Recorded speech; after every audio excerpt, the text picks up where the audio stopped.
All right.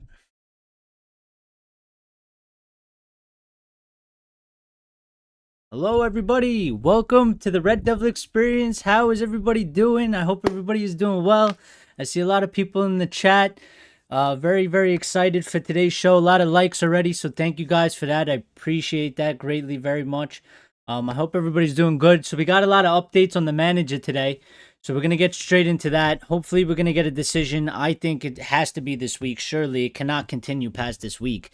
So it's got to be this week. I mean, it's dragged on long enough. We're pretty much over it. We're done with it. And we need to get moving. I'm just checking the sound real quick to make sure that everything is good. We are good. We are good. So it's good to see you guys. Good. Axe Lord's in here. Grace is in here. Stephanie is in here. Colin is in here. Good to see you guys. Hope everybody is doing well. So as you can see, the light stuff. This is the light stuff we're starting with, right? We're starting with the very light stuff. The light stuff is that Erik ten Hag has now returned from his holiday. So that is just a slight indication of where we are going to be heading today. Warren J, how you doing? Lyle's in here as well. Good to see you guys. Sorry if you missed the last couple of lives. Good to be, it's good to have you back. Grace said, screw this club, let's get drunk. No, come on, we love our club. We love our club, but you can still get drunk. That's all right. But, yeah, so Erik ten Hag has returned from his holiday, so I am pretty confident that we will be seeing, we will be seeing a decision this week, surely, and obviously we have further updates on that, so let's just get straight into it. So this came from Mike Keegan, credible guy. He came out saying that Manchester United is set to reach a conclusion over the managerial position at Old Trafford this week. So pretty much just the same thing that I was just saying.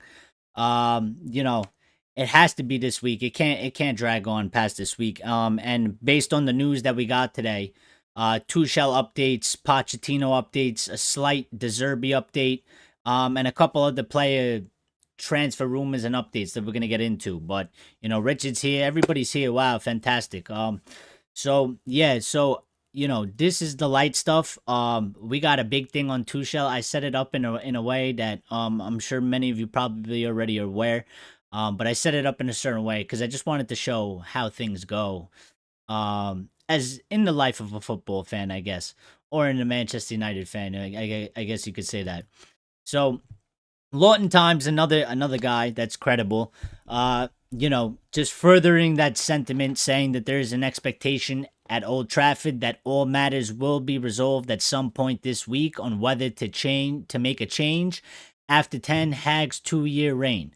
So, sometimes these things, they say similar things, but I want to show you guys multiple different sources and just so you can see that it's coming from multiple different people and it's not just one person saying it. There is this sentiment going out there from the media. Now, we're going to have a clear indication as to why we should always be cautious with the media. And that's going to come up sooner rather than later. So, on top of this, Lawton Times came out and also said Roberto De Zerbi has come under consideration as a potential replacement for Ten Hag, who has now returned from his end of season holiday.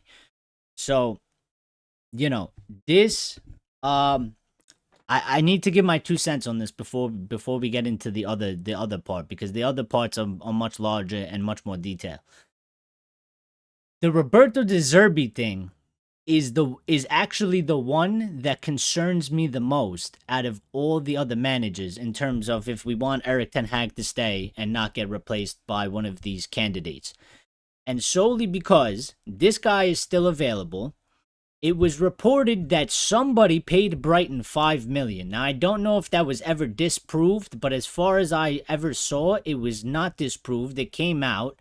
It was reported, and there was never a report that came out saying the opposite of that, or that it wasn't true, or something like that. So, as to my understanding, somebody has paid Brighton $5 million. He has not announced who he's going to. That has not been announced, and ever since that, it's been pretty much quiet on his end and Brighton's end in terms of, who paid them the money. And it's kind of just been sitting there this whole time through this whole transfer, through this whole managerial thing. He, for whatever reason, I just get a feeling that if it is going to be a replacement, I really feel like it's going to be De Zerbi if they're going to go with a replacement. It kind of just fits the bill. It's been kind of a little bit on the radar, and we haven't been getting a lot of updates. A lot of the updates have been concerning around Tuchel and Poch a lot, which we're going to get into that. But, it's kind of crazy that this, it's, to me, I don't know. I get this feeling that he like, if we are going to choose one, he is the guy. He is the guy that they are going to pick. That 5 million that somebody paid and then it was never announced it just feels really strange to me that it was never announced, that he hasn't gone to the club yet. I'm sure that he would want to go and start working right away on a new project, whatever it is. And the fact that we haven't made a decision yet on the manager really makes me feel like that, like, it might have been us. And maybe they were trying to discuss, his contract with him and get the offer correct, this whole time. Because as it stands right now, while, there are one or two candidates that are out of the race right now, that are no longer in contention for the job, Erik ten Hag's job is still not considered 100% safe. It is still under threat, and we still do not know if INEOS are actually going to keep him or not. So, there's a lot to unpack here today. There's a lot to take in. There's a lot to digest, and we need to, just do what we normally do. Stephanie's saying the T-word headlines should be banned from United News Takeover transfers Ten Hag. Yeah, I mean, well, I'm a little bit excited, or happy, I guess you could say, because I'm gonna switch panels here, and I'm gonna disappear, but that's okay, because as you can see, this is how the news went today, and we're gonna go in the order of the news, right? And I just want to show people how things can develop very, very quickly. So this all came out in the morning, or earlier in the day, correct?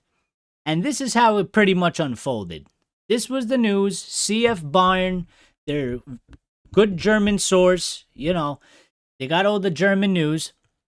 And they said there was a meeting in Monaco last Tuesday between Thomas Tuchel and Sir Jim Ratcliffe. Tuchel revealed his plans if he were to take over as Manchester United manager.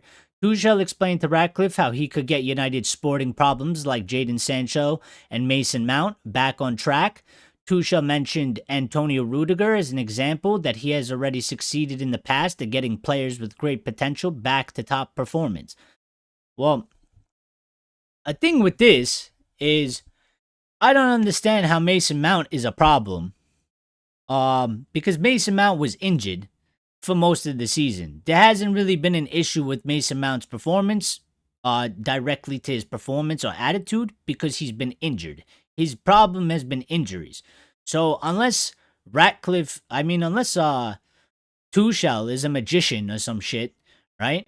Unless Tuchel can do like some weird voodoo shit and just magically heal Mason Mount and make him not ever get injured ever again, I don't know how he's going to solve that. Jadon Sancho, fair enough.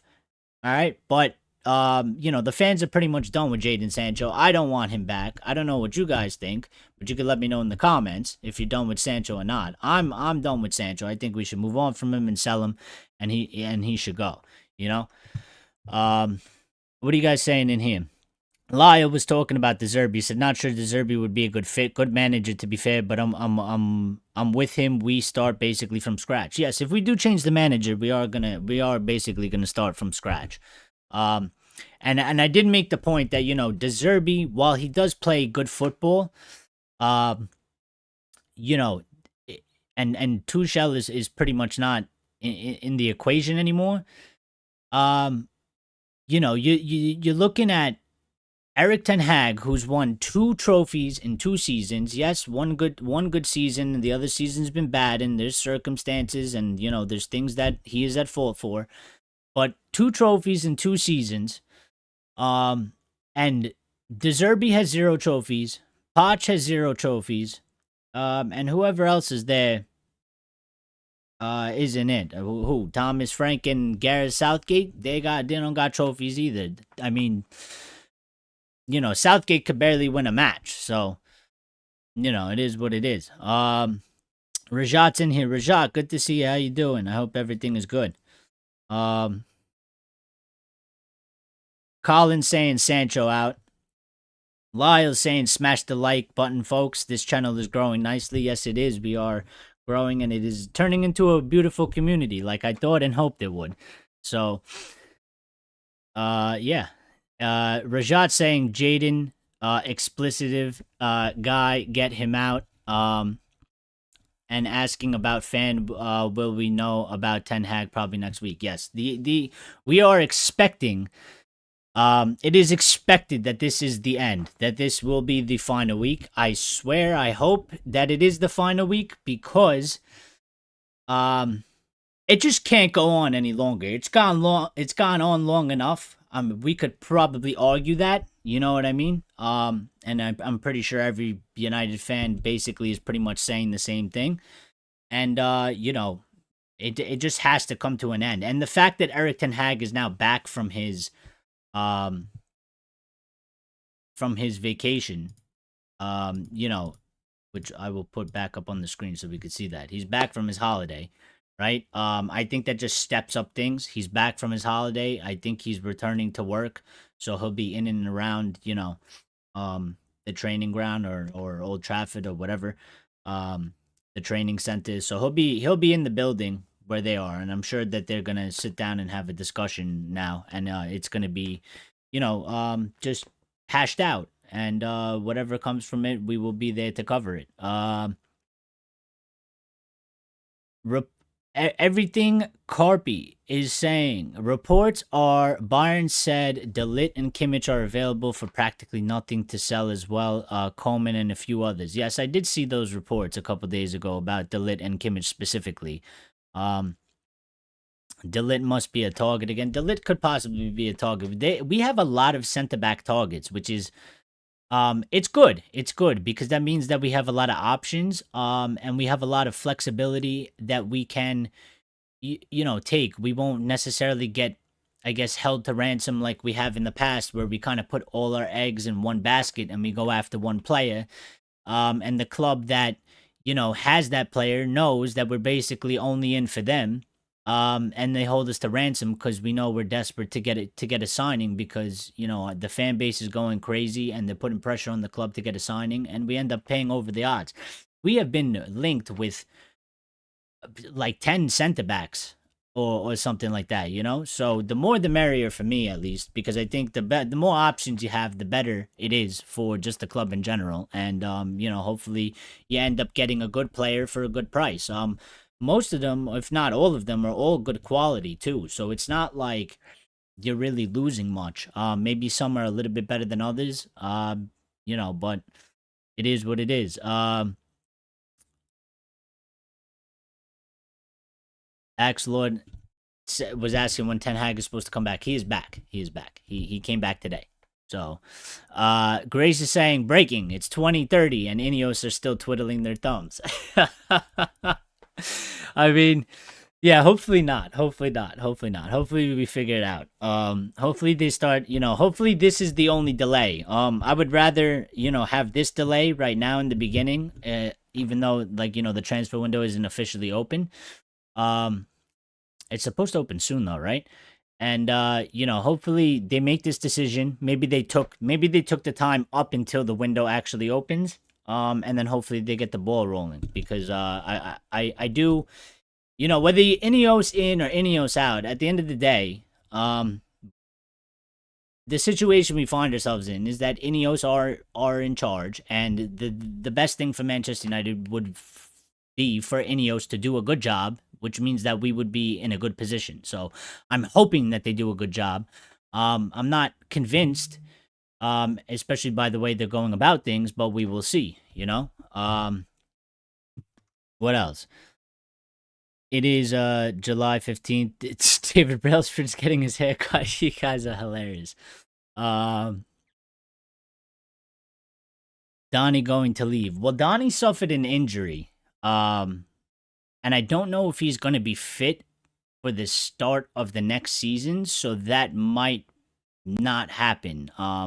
We might not be able to sell him. He would be leaving if he wasn't injured, but the fact that he got an injury and he's going to be out for a little bit, he might not be fit come the season starting, or by the time the window closes.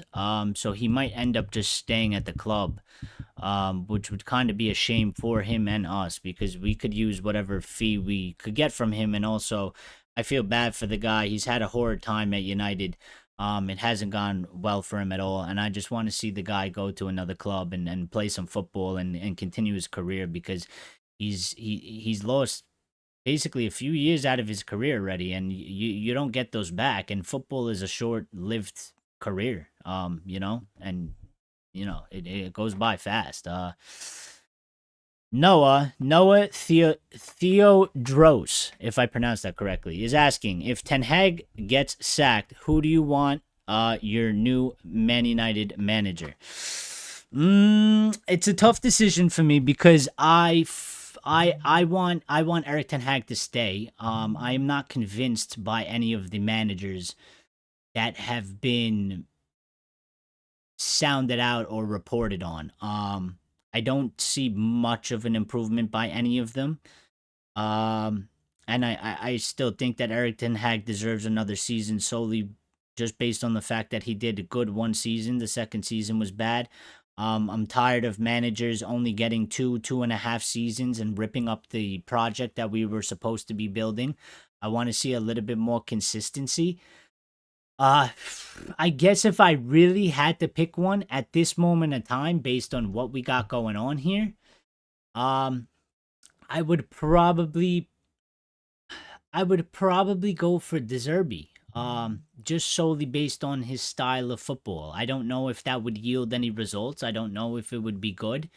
I'm not gonna say he's gonna be the greatest or it's gonna be an absolute success. I would be completely unsure, just like all the other managers. But I like De Zerbi's style of play. I like what he did at Brighton. He had a tough time last season. They had some injury problems as well.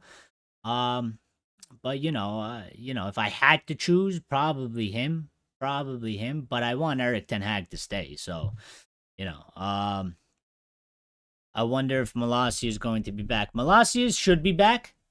I think he's taking this time. He should be back for next season, though.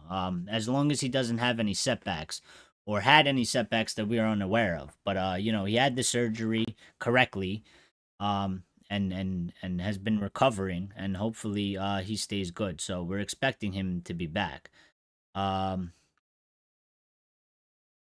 Gray's just saying tomorrow's headlines: Johnny Evans to get the United job with Phil Jones as assistant. That would break the internet. That would absolutely break the internet if that was to ever happen. That would be insane. Number one, we would get absolutely laughed at. We would get bantered up and down the streets of the internet. Yeah, that would break the internet, and I would probably cry. I don't want to see that. So Axlord is saying, so the only remaining options now are De Zerbi, Pochettino, and Southgate. The Italians are inferior in comparison to Ten Hag, tactically and personality-wise. Also, God forbid Southgate. I mean, Southgate shouldn't even be on the list. Like, that's just a joke. I don't understand how any of these people in INEOS are seriously considering this guy. Like, what is there to seriously consider? The guy is an absolute joke. Like, there's no club in the Premier League, not even the ones that just came up from relegation. I mean, from the Championship, that are to be relegated or anything like that. Not even they would take him. Half of the clubs in the Championship, I don't even think would take him. So, I just don't see it. I'm trying to keep up because the chat's going crazy and I'm not used to this. So, excuse me. Colin saying, should we call them INEOS or Glazers? It feels like it's still the Glazers. Well, the Glazers are still there.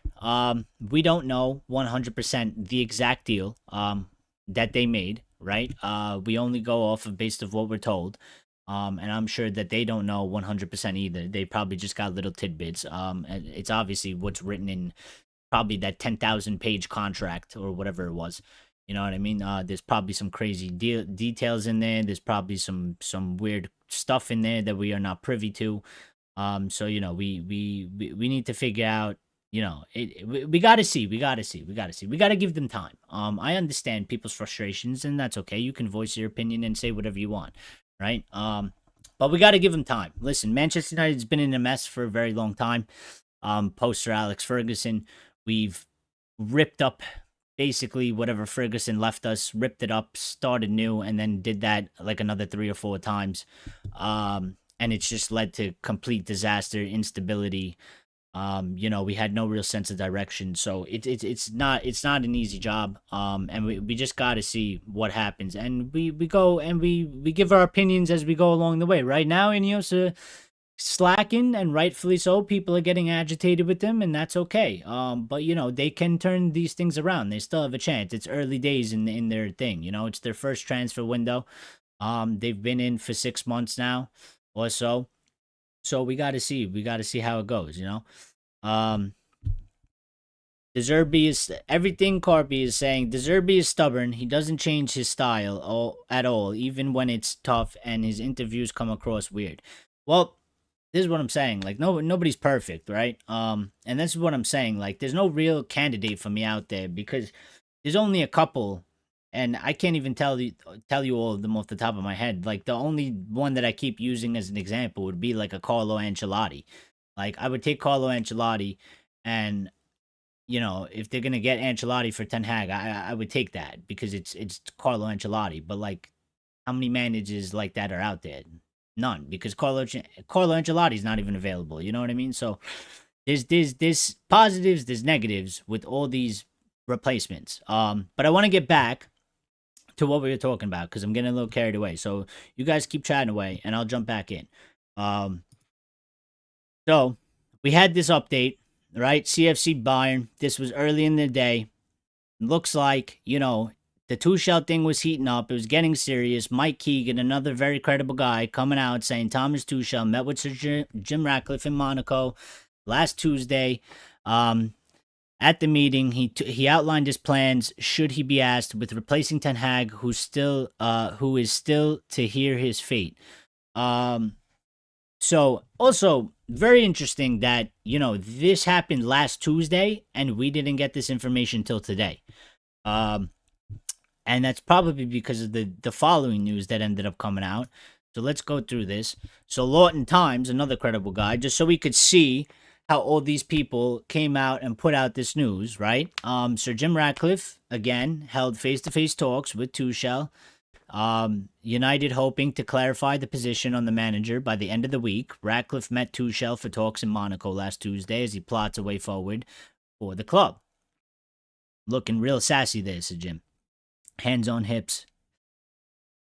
Resting B face. Yeah, absolutely. So, following that, The Athletic then also came out and said Manchester United stepped up talks with Thomas Tuchel over the past 48 hours, but failed to find common ground.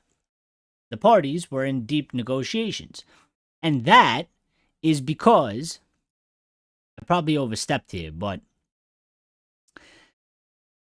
even CFC Bayern and Court Offside was saying Thomas Tuchel has greatly impressed Sir Jim Ratcliffe. Manchester United are now exploring the appointment. Well, I kind of messed this up a little bit, right? Like, let's remove that. Because after all of this, right, you saw all this, CFC Bayern, Lawton, all these guys, within 10 minutes of all of this being put up and reported, Mr. Fabrizio Romano came in like a wrecking ball and absolutely destroyed all of them because he came out and said Thomas Tuchel is not planning to take the Manchester United job. He wants to take a break, not coaching any club this summer. Tuchel currently decided not to continue in talks with United after meeting in recent weeks. And it was then reported by Time Sport that Thomas Tuchel left the meeting with Sir Jim Ratcliffe with the sense that he was not going to be Manchester United's choice should they dismiss Erik ten Hag, and has now elected to have a break from management. So absolute mic drop from Fabrizio Romano. Basically came in there, destroyed all of these guys within 10 minutes. Like Lyle's saying, in Fabrizio we trust. Absolutely. I mean, it was absolutely hilarious. I don't know how many of you guys are involved on the football Twitter thing. I kind of live there for a certain aspect. And the way to just see it unfold, I was absolutely dying because people were losing their shit. They were going crazy. People were putting up posts with the little eye emojis talking about Tuchel time and Tuchel this. And then Fabrizio comes in and he's like, it ain't happening. He's done. He's out. He wasn't even going to get the thing even if they were going to fire Ten Hag. Don Fab with the mic drop, absolutely. And just absolutely obliterated all their stories within 10 minutes. And then it was like this whole reverse thing came about. And then they started to get the update from wherever they got the update. And they were just like, yeah, they had this meeting and it was looking good, but they couldn't come to agreement. And now he's just going to take a break. And I was just like, this is absolutely hilarious. Like, it was looking one way, and 10 minutes later, yeah, it was looking one way, and it just turned into something totally different. And I was relieved because I never wanted Thomas Tuchel. I don't want Thomas Tuchel. I've been pretty fairly strongly, opinionated about that. I've been very clear. Didn't want that. Lyle singing, Fabrizio, I came in like a wrecking ball. Yeah, that's exactly, that's what I picture Fabrizio, just sit on top of one of those, on top of the wrecking ball, just flying in and just destroying all this shit. Abebe was for Tuchel. He was for Tuchel. There was one or two people, for Tuchel, which I respect. You guys, it's okay. You guys could, want Tuchel. That's what this community is for. I don't agree with everything that everybody says in here, and I'm sure not everybody agrees with everything I say in here, but that's the point. That's the point. Lion Hearts has made it. One of the OGs has made it. He's been missing for a couple shows, man. The myth, the legend is here. Absolutely fantastic. I missed a couple things here, so I'm gonna try and go back.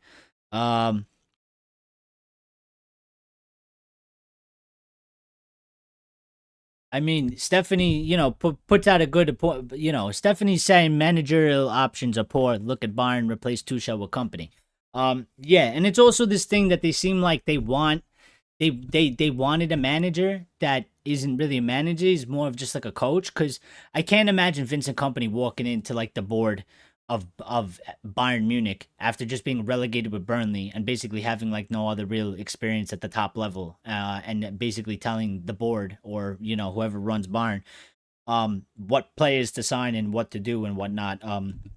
He certainly will have a different level of demeanor and say, as I guess, to maybe somebody like Tuchel, who's probably in there demanding a lot of things. And INEOS are kind of looking for that. That's why they are considering people like Gareth Southgate. They even considered Kieran McKenna because they are looking for something similar to that. And that's why maybe they don't really want Erik ten Hag. But I feel like Erik ten Hag is willing to make some compromises on whatever he was originally offered. It seems like as far as we know and what Erik ten Hag has publicly stated, that he wants to stay here. I'm sure he's held conversations with them. I'm sure he knows certain details and things that they want to change. And he still publicly said that he wants to stay here and he wants to continue on. So if that's the case, I don't understand what is the real problem that they have with Ten Hag and why they can't just do what they want to do, and take away some of his power and just let him do his thing. I don't understand that part. But maybe there's information we're not privy to. Everything Carpy was said. It's either Ten Hag have accepted they're looking at other managers as they told him he may still be the manager. Grace was saying, let's be real, this year has been awful. Fans have to realize we have been rubbish for 11 years. We had no structure. We still have players from Moyes' era. Yeah, and Grace hits the nail on the head there. That's one of my biggest things, like, about about this whole situation. Like, I mean, like, online is online, and of course you're gonna get some crazy stuff or whatever. But sometimes when I put out some tweets or responses to people's tweets, and I get people, kind of attacking me because, like, even when I put out that, like, Ten Hag must stay, I put out a picture after the Tuchel news, and I was like, Ten Hag must stay. And some people were like, why? It was the worst Premier League finish, the worst European. The standards have really fallen. And I'm like, well, you're kind of saying that in a way that it's like, it's my fault, or it's some of the other fans' fault that the club is where it is. It's not. We're just being realistic to the situation. We've been in a shit period for quite some time. The club hasn't been operating correctly. The club hasn't been going in a real direction with a real plan for quite some time. That's not our fault. We've been asking for that the whole entire time. Now everybody has different opinions on how to achieve that and how to go about it. But the club hasn't been doing that. The fans, the United fans, the fan base, we want to be winning the Premier League, the Champions League, the FA Cup, the Carabao Cup, the Super Cup or whatever. We want to win every trophy. We still want to win every trophy. But at the same time, you can't just be sitting there crying and demanding that United, because we finished eighth, the standards have fallen because we're accepting a manager that finished eighth. We're not in the position to challenge. I don't understand where these people get this idea that, like, if you just switch the manager, we're gonna go from, being mediocre or average to, blowing Manchester City and Arsenal out of the water. Like, it's never gonna happen like that. We need to have a plan with the manager and stay consistent and build towards something. Stop sacking a manager every 2.5 years, ripping up the plan and starting over again.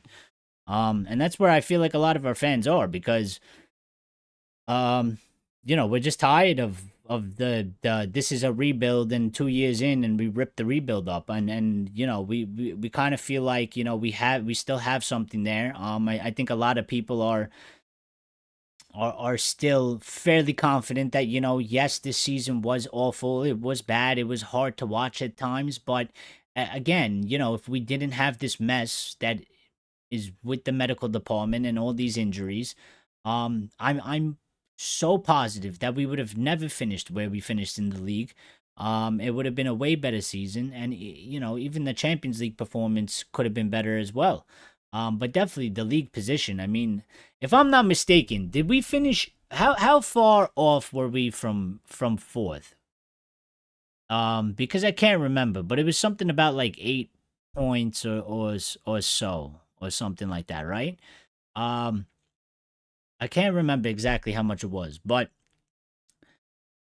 the point I was making there was, if even if we just had Verona Martinez just fit for like an extra 10 games or something through the season, that would have saved us those points. 8 points it was, right? Okay. Like, even if we had just those two players fit for like 5 to 7 matches, we could have made those points up. Like, we would have been higher up in the table for sure. So, it's just it's unfortunate that it went that way, but I don't think it deserves a sacking. And we just need to go into next season and, give this guy some more players, proper targets, and let's go again. And hopefully we sort out this medical staff as well. What are you guys saying in here, though? All the new names in the chat, I love it. Yes, I mean, you see, Lyle, how we're growing here, right? There's like, it started off with just a couple of, it just started off with me originally. Then we had a couple of you, Lyle, Richard, and Lions. And then we added a couple more people, we're getting there. And everybody's been absolutely fantastic, too. I'm really loving the community. The community is fantastic. Everybody puts in, like, fantastic, just input, and thoughts and ideas and opinions. So I'm really enjoying it. And everybody's been real respectful so far. I fear the day where if we get really big at some point, there's going to be some idiots in there saying some not so nice stuff, and then we're going to have to take care of them. But so far, everybody that's in here is absolutely beautiful. So that's all good stuff. The words, Stephanie saying the words united and planning shouldn't be used in the same sentence. Yeah, I don't think you can actually use them in the same sentence. Yeah, it's been that's those two things don't really haven't gone together in a while. Everything Carpi saying. What I don't get is INEOS have said that they will see the way United play, but interview 5 managers. They have totally different ways of playing, so doesn't make sense at all. That is an absolutely excellent point. And I and to to just think out loud about that point because I haven't actually thought of it in that way. So that's an excellent point. And a different viewpoint. Maybe it's because they haven't actually decided the style of play. Like maybe they were going to decide the style of play based off of the manager that they chose and then just continue down that path. Which is weird, I guess.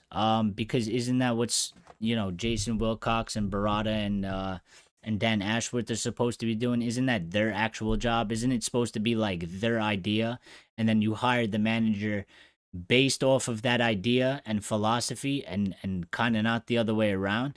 But that is a good point. Like they have interviewed all these kind of different managers and all these managers kind of have different philosophies and styles of play. So it's like where is the actual direction actually? Um because it seems like they don't really have one. They're kind of undecided. Like they're looking at all these different options. They're all different styles of play. And it's like, so they haven't actually decided on that either. And that's probably a problem because, Dan Ashworth, we're still waiting to see what's going to happen with him. Barada doesn't start officially till July. And it's just Wilcox and Sir David Brailsford and Sir Jim right now. So,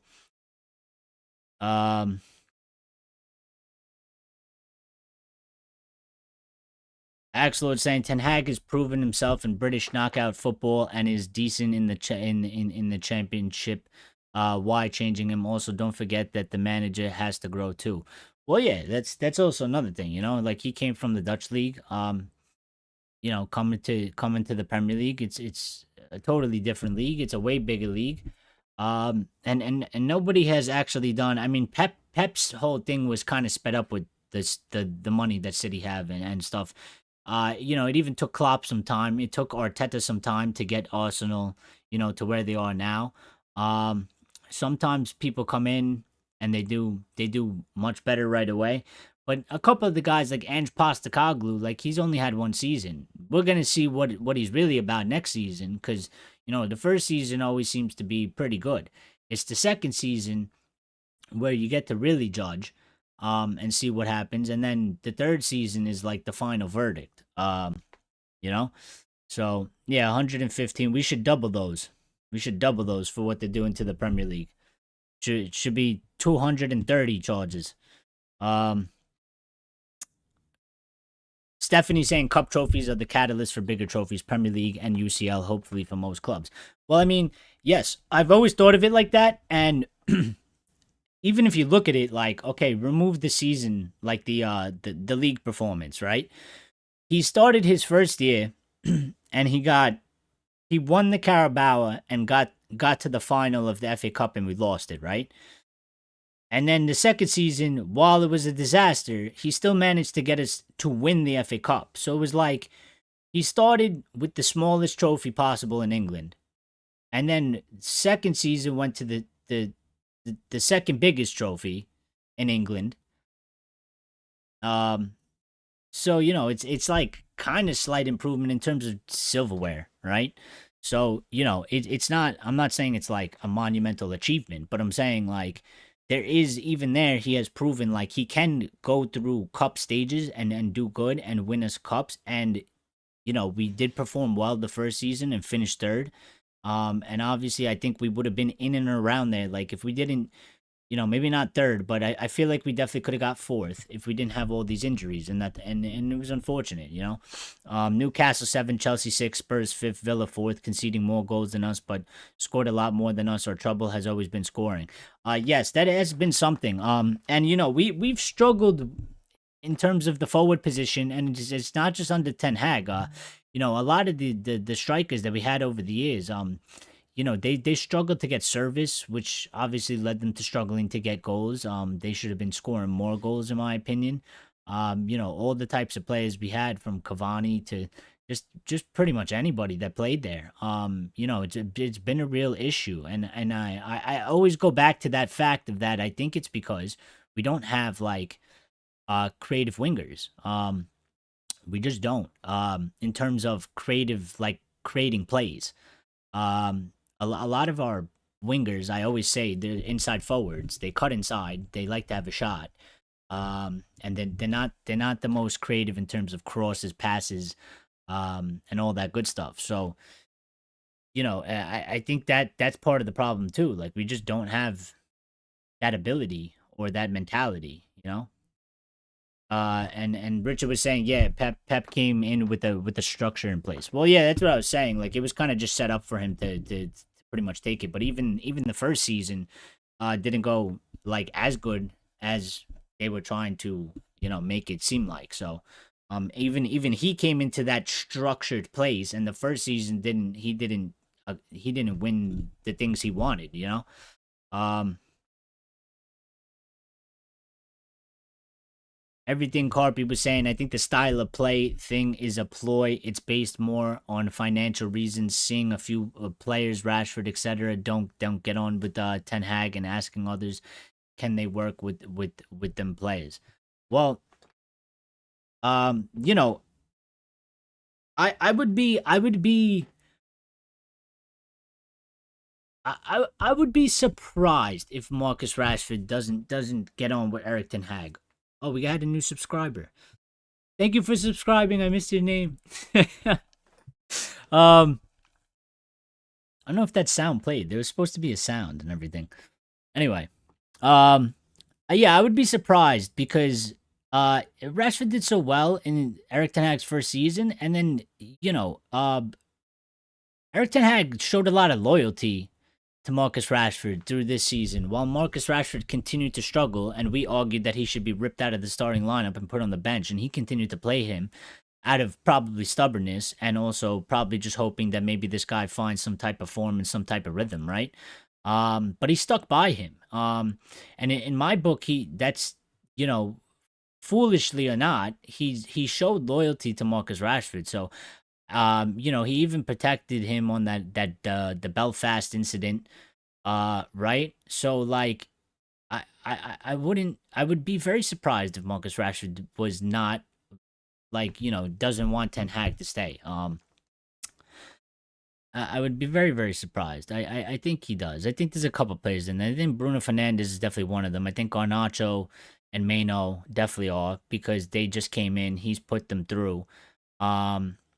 And they're not really used to a manager getting sacked, right? They haven't lived through that yet. Some of these players have been to two, three, maybe even four, if I'm pushing it, managers. So they've seen managers in and out. Our youngsters haven't seen this. They haven't experienced this. Garnacho and Mano are probably like, no, but we like the manager. We don't want him to go. He's given us our opportunity. We listen to him, and while there's sometimes maybe we have some disagreements with, or we don't agree with some of the things he does, they still respect him, and they probably want him to stay. You know what I mean? Colin saying a solid midfield means more goals and a better defense. That is also a very good point as well. We've seen at times the just discombobulation of the midfield, the difference, the gap that they end up leaving when we go forward, and we get caught out and we get counterattacked, and there's like the midfield is almost like non-existent at times, and it was literally just a back forward defending. And that's why we were conceding a lot of goals too. The midfield wasn't doing the job so good as well. So that is true. Yes, absolutely. And that's why we kind of have to strengthen that spine, really. I mean, and we are looking at those positions. So it is a good indication. Hopefully we get the players that we need. You know what I mean? Because defense, midfield, you know, get the players in, and we will be stronger. We will be stronger. I mean, that's what we had the first season. And obviously we weren't suffering with all the injuries. So, you know, that kind of helped as well. Um, Stephanie saying Ahmad also singing Eric Ten Hag praises after Liverpool Cup win, saying he needed to work harder in training to get a start. Yes, I actually forgot about Diallo too. Um, it's just and I agree with that anyway. Like, we all want to see the youngsters come in. We all want to see the youngsters come and develop into this world class player and somebody that we could all get behind. Um, but at the same time, I've always been a firm believer of you have to wait for your opportunity, and you have to earn your opportunity. And when you do get an opportunity, especially in something like that, right? Every chance you get to touch that pitch is an opportunity. If you get 5 minutes, you get 5 minutes. You better sprint your ass off. You better sprint till you can't breathe anymore for those 5 minutes. You get 10 minutes, you better do the same thing. Try and get a goal, try and make a play, try and get an assist, do anything, make a couple good passes, anything. You have to use the time that you get. And if you have the talent and you're good enough, you will get an opportunity. Sometimes it's frustrating and you feel like you deserve it and you're not getting it, but just like Ahmad, Ahmad had to wait and wait and wait. But every time he gets the opportunity, he has impressed. And that is the correct way for a professional, because you're forcing your way in there. Whether whether you're a favorite of the manager or not, it is what it is. Colin's leaving us. Colin, we'll see you later. Have a good night. Enjoy work tomorrow. Hope it's a good day. Mondays. Thank you for joining us, and we'll see you on the next one. All right, buddy. Let's see. Everything called. What do you think the links about Neves joining? Think United don't have money for one player that much unless installments and Greenwood etc. in the deals. Neves and Mano will be the future. So good. Well, we actually talked about that yesterday. We did a whole show on it, and I was saying that I would absolutely sign João Neves. I think he's a fantastic player. He is one of my. I really like the kid a lot. I like the kid a lot. I think he's going to be a really, really, really good player. I think he can play in the 8 position. For sure. I think he's an all-arounder, pretty much. Even could possibly be like a deep line playmaker. Obviously he's still a little raw for that, but I think he has the potential to, just be something like that. Maybe even like a Rodri type of player. And the price tag is high. But I don't know. We have to wait and see. I mean, I said it yesterday. I said, listen, if they know that they have a certain budget and they can do that deal to a certain fee, right? 85 million. And that budget isn't going to destroy the rest of the transfer plans where now we have to sign like 5th, 6th choice, cheap, very cheap options, not so good. Then, do the deal. If it's going to do that, then don't do the deal. As much as I would really want to do the deal, then you can't do the deal because we need to strengthen in a numerous amount of positions. But it is to be seen, and we got to see. So, we got to see. I'm expecting sales. We have a couple player transfer updates that we're going to get to, by the way. There was a little bit of noise on Sancho. There was a little bit of noise on Greenwood. So those are 2 players, obviously. And we could probably get something about, if we can successfully sell them, probably somewhere about 80 million for both of them combined. So, we'll see. We'll see where it goes. Trouble is, Neves, I think City will get to replace Rodri, so United need to act ASAP. Yes, that is the one thing. I think now, and right now only, is the time for United to get Neves. It doesn't, I know a lot of them are looking at him, but it seems like it's not the priority for these clubs. And it seems like if it was the time for United to get him, it would be this summer transfer window. I think, him going to be involved in the Euros. If they don't go for him this summer, they'll definitely go for him next summer, and it will be City, Real Madrid, and probably a couple other top clubs. So while I think they have been looking at him and they do rate him, I don't think he is the main priority for a couple of those clubs right now, especially like a Real Madrid. But I think if he's left there on the table, I think maybe even in January it might become a thing. Creating our own budget by moving players on to sign Neves makes total sense. Uh, well, listen, I mean, if you sell Sancho and Greenwood, right, that's 80 million. That's João Neves, essentially. Right? That's João Neves, essentially. If you could sell them both for 40 million, that's João Neves. Essentially, almost. I mean, they were saying that maybe we could sign him for like about 85 million, right? So it's close enough without dipping into the original budget. Now, yes, you're taking 80 million out of the total because we would have had 180 million.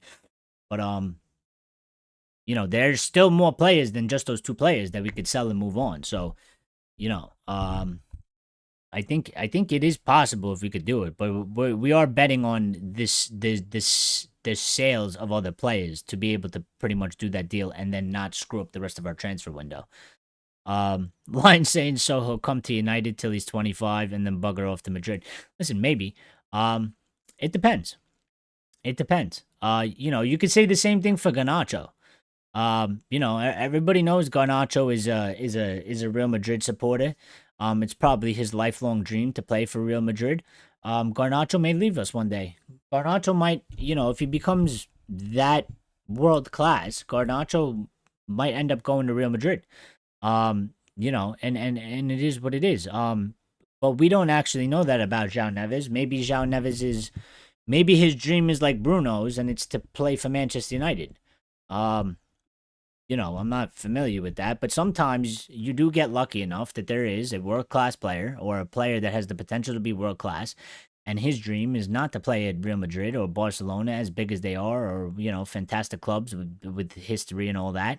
But they want to go to United, or maybe they're an Arsenal fan or something, and they want to go to Arsenal, and that's their dream, and they go there and they're happy, and then that's it, and they stay and play for the club. But it is always a possibility. He could come to us. But listen, if he comes to us and he bugs off to Madrid at the age of 25, hopefully by the age of 25, he is absolutely world class, and we can get some type of a ridiculous transfer fee for him from Real Madrid, and we will make a profit on that, and then we can go and get the next big thing, the next new thing, and keep it going.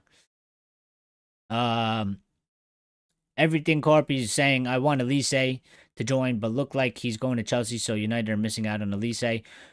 Would be class, but then who would United sell? Sancho, Pellistri, Anthony, and maybe and then maybe Ahmad, Elise as main two wingers. Yeah, I think Pellistri is gone. I don't think Pellistri is going to stay. I think Pellistri is going to be sold. Anthony is a problem to sell because of his wages. And the loss on him is going to be absolutely ridiculous after the 2 seasons he's had. I don't even know. Like, it's hard to do a Sancho deal for 40 million. I don't even think there's a club willing to pay 40 million for Anthony. Right now, it's been real rough for him. So, and that wage. So, but we'll see what happens with that. Maybe we do somehow move him on or end up moving him on. I mean, there was some minor reports earlier, in May or something like that United were kind of looking to move Anthony on, but that's always going to be very, very difficult. It is Grace saying it. Is it not a concern Neves is only 3'2"? He's not that small. He's not that small, Grace. He's not that small. And hey, I'm short, okay? And don't doubt the short kings, all right? Look at Lisandro Martinez, right? What did they say about him? He was too short to play center back. He was too short to play center back in the Premier League. And look what he's done, right? Look what he's done. It's sometimes the height does matter, but no, I think his talent, I mean, like, I feel like he might be, I feel like he's like maybe the same height as Kobe. And sometimes the talent just overwhelms any of that other stuff, you know? I think what are we saying? We are buying. Listen, the price tag with Neves is 100% involved with potential.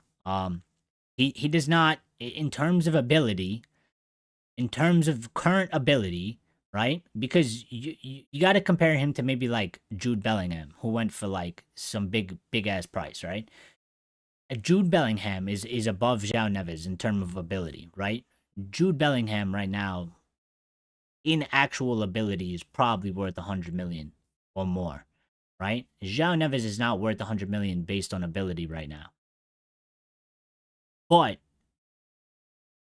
the ability he's shown, plus the potential that this kid has for the ability he's already showing, um, that's where that price tag is coming. So for sure the potential is being factored in there, but it almost always is nowadays anyway. So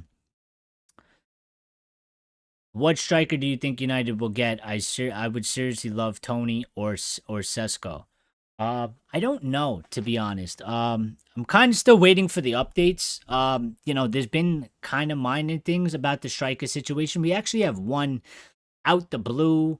I don't know how credible it is. We'll see if it turns into anything, right? So we're gonna get on to that. Lion said, "Gone are the days when a club could get a teenager from Portugal for 13 million." Absolutely, um, absolutely. And I have 3 Portuguese friends. Um, like I said yesterday, one's a Sporting fan, one's a Benfica fan, and one's a Porto fan. And it was one of their biggest pet peeves. They hated it. They hated how all these other clubs would come, and the way they seen it was that they would pretty much get raided. They would get ripped off in terms of fees because their league didn't have money, or their clubs didn't have a lot of money. And they would take their top talents and take them to other leagues, other teams, and then they would become like these super successful players, worth a lot of money, and they would never really see it. And that's why it is how it is now, because they realize that, hey, we do produce some very top talented players, and we're pretty much getting ripped off here. So they put in these release clauses and all that to protect themselves and make sure that they get their money. Um, you know. So it is what it is. Wait, Jamie Carragher's in the chat? Where's Jamie Carragher? Get out of here, Carragher. You're not welcome here. Go to the Anfield agenda, whatever that shit is called. 12 million Nani.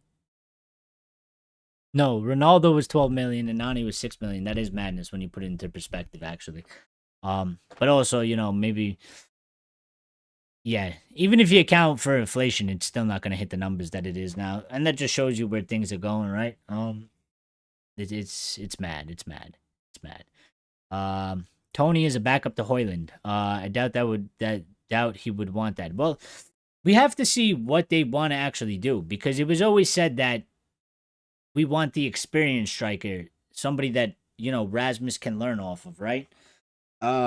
So what does that mean, though? That the guy that we're gonna get, he's gonna become the starter, and Rasmus is gonna be the guy coming off the bench? Are they gonna be able to compete fairly for the spot?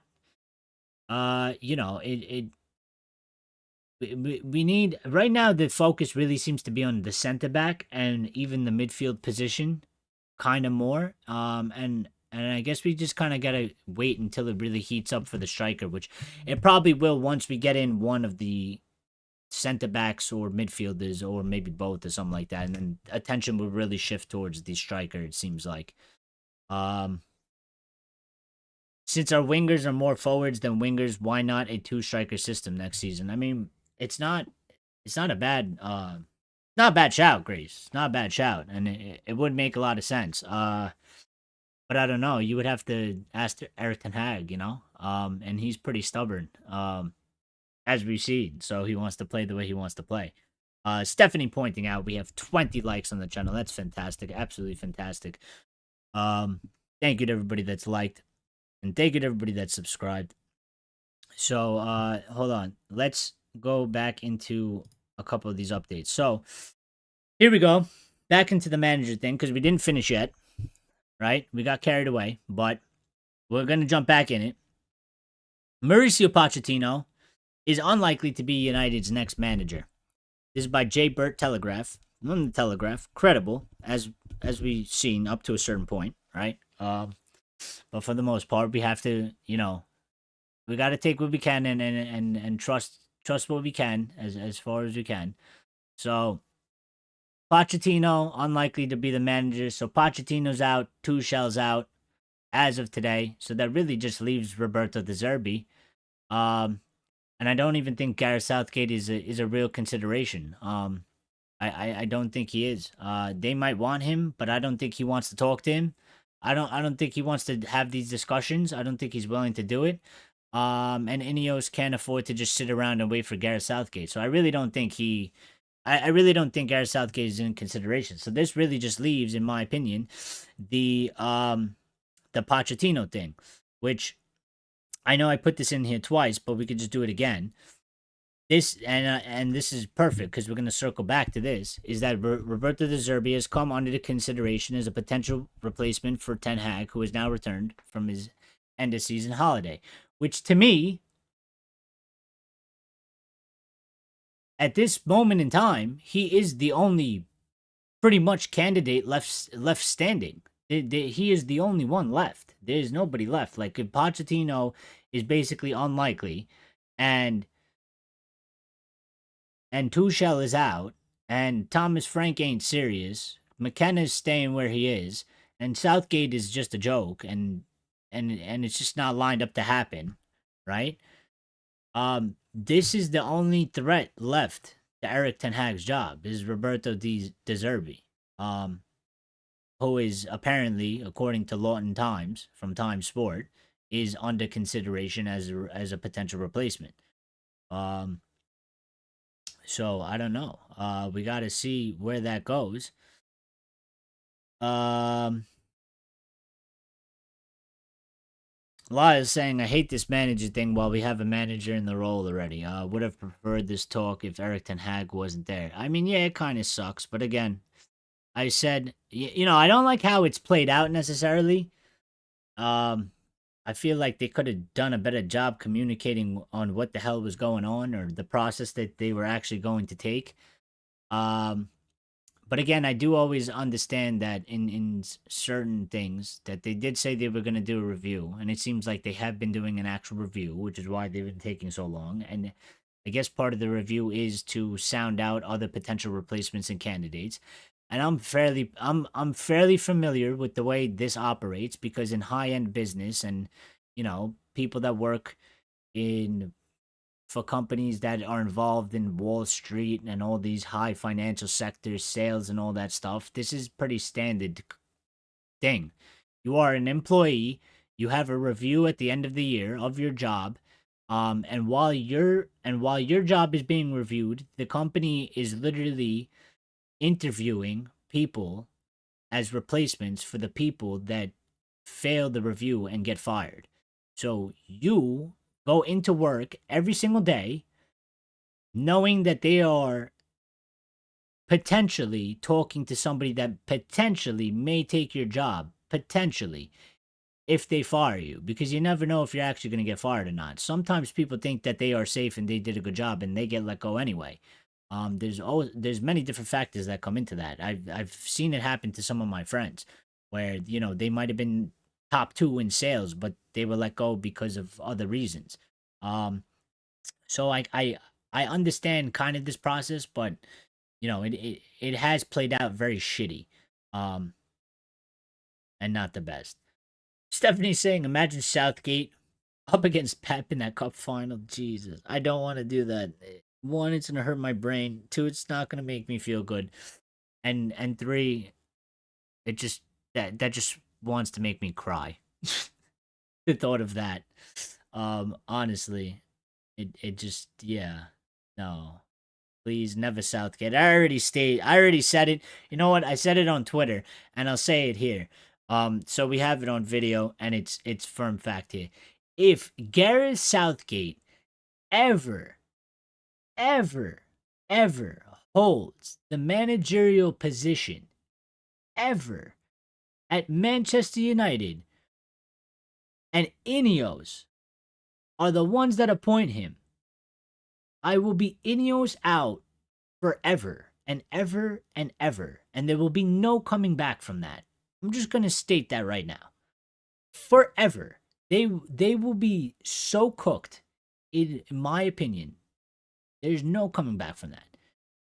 And then to anybody, if it's never INEOS, right? If INEOS end up, leaving or whatever, or somebody else steps in, anybody that appoints Gareth Southgate, they need to get the hell out. And they are done. And I will never trust them, and I will never back them ever again. That's number one right there. Done and dusted. Absolutely, you cannot do that. No way in hell. And Axel was saying, yeah, it may be De Zerbi and Ten Hag. I think that's what it is. I mean, based on the updates that we have today, right? Based off of what we're going off of, that's pretty much what's left. Unless there's a couple of surprise candidates that we don't know about that, come in and out of the blue, out of nowhere, and totally take us by surprise. But until that happens, if it does happen, then this is what we're going off. In my mind, that's what it is. It's Erik Ten Hag versus Roberto De Zerbi right now, and that's pretty much it.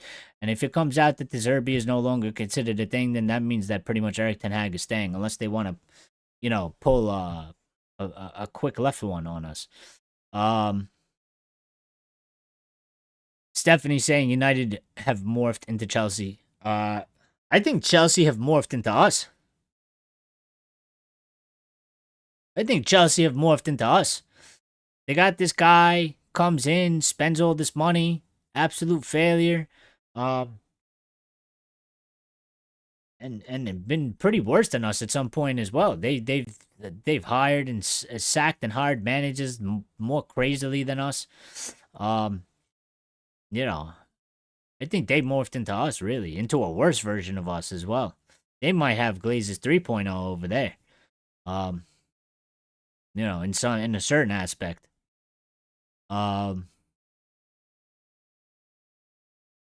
Southgate in equals Eric puts on his black costume with the long nose mask. Rad is like, yeah, yeah. All right, let's get into the Sancho updates then. So it's pretty much one update, but it's from two different sources. I just like to show you guys the different sources. So Simon Stone, here you go for credibility. Manchester United want 40 million for Jadon Sancho this summer. No matter who the manager is, they want to sell the winger. So, according to Simon Stone, whoever the manager is, Manchester United are totally done with Jadon Sancho. They want him gone. They want him moved on. They want the money from him, and they do not want him back. To just follow hand in hand with that. Oh shit, we didn't get the source for this. Oh well. But anyway, this was somebody credible as well. I guess it doesn't really matter. But second source was Manchester United remain 100% decided on selling Jadon Sancho this summer, regardless of who the manager is. Board is looking for 40 million fee to let Sancho leave with interest from Borussia Dortmund, but also other clubs. So hopefully these other clubs do come in. The best possible scenario that we could have here is that there is more than just Borussia Dortmund, even though Jadon obviously wants to stay at Borussia Dortmund and Dortmund is his preferred, destination. The best possibility we could get is that one or two other clubs also go for Jadon Sancho, and then maybe Jadon Sancho will hopefully be open to going to one of these clubs, which will kind of create a little bit of a transfer war between these clubs, and then maybe we could even get a higher fee for Jadon Sancho, depending on, who wants to buy him. That would be best case scenario. Worst case scenario is we end up selling him for a fee under 40 million to get rid of him, and we walk away with less money than we want. So Lyle's upset because he was excited when Sancho signed, and what a heartbreaking turn of events. Yeah, I mean, listen, man. These things happen. Football is a rough game. It's a rough game, and so is life. And things don't always go to plan, right? And I'm gonna be fair. I'm gonna be fair. Listen, I was never 100% convinced about Jadon Sancho. Not to say that I thought he was a bad player or anything like that. I just always thought at the time that I was like, there was a lot of hype about him. Um, and I thought he was a good player, but I just never figured that we should have signed him for that high of a fee of 80 million. Um, I wasn't convinced about that price tag, and I felt really nervous about it at the time because I was like, he's English, he's coming to United, it's a big deal, we're paying a big fee, and I was like, and if it doesn't go right, it's gonna turn into a disaster. They're gonna use the transfer fee against him. He's probably gonna get backstabbed by the media, up and down, left and right by them. Um, Unfortunately, it just hasn't gone well. And I actually saw him in the preseason game, uh, this past season, when they came to America. I went to the first preseason game against Arsenal. He scored that lovely goal. I literally watched it with my eyes. I was super excited because it looked like, maybe this was a thing where he was gonna kind of be like a false nine, or he was gonna play in that position or something like that. And it looked like it was something they were working on. And he was kind of gonna move him there, maybe get more of an opportunity, and then it really fell apart after that. And Sancho just lost me by the way that he behaved. Listen, I don't give a shit if the manager, said something that is untrue about you in public. I disagree with the way he responded, the way he behaved. Um, and the way he pretty much went about that whole situation. That was the end of it for me. I don't care about your talent. I don't care, how much you costed us. I don't care about any of that. Once you do something like that, you've lost my respect. I will back players. I will defend players. I will hope for their best. But when I feel like you disrespect the manager, you disrespect the club, you disrespect the fans, or you embarrass us in some type of way by doing something stupid and foolish, that's when you lose me. That's when you lose me, and I can no longer support that shit. Um, so I kind of very much dislike Sancho now, solely because of that. Um, but I don't wish him ill will. Go play your football at another club and go enjoy yourself. I just don't want to see you back in my team. I'm over it on that aspect. Um, Richard saying we were all excited, but thinking back, who else was really chasing him? Um, Nobody, not for that money. Actually, good point. Um, and that's probably why we went for him as well.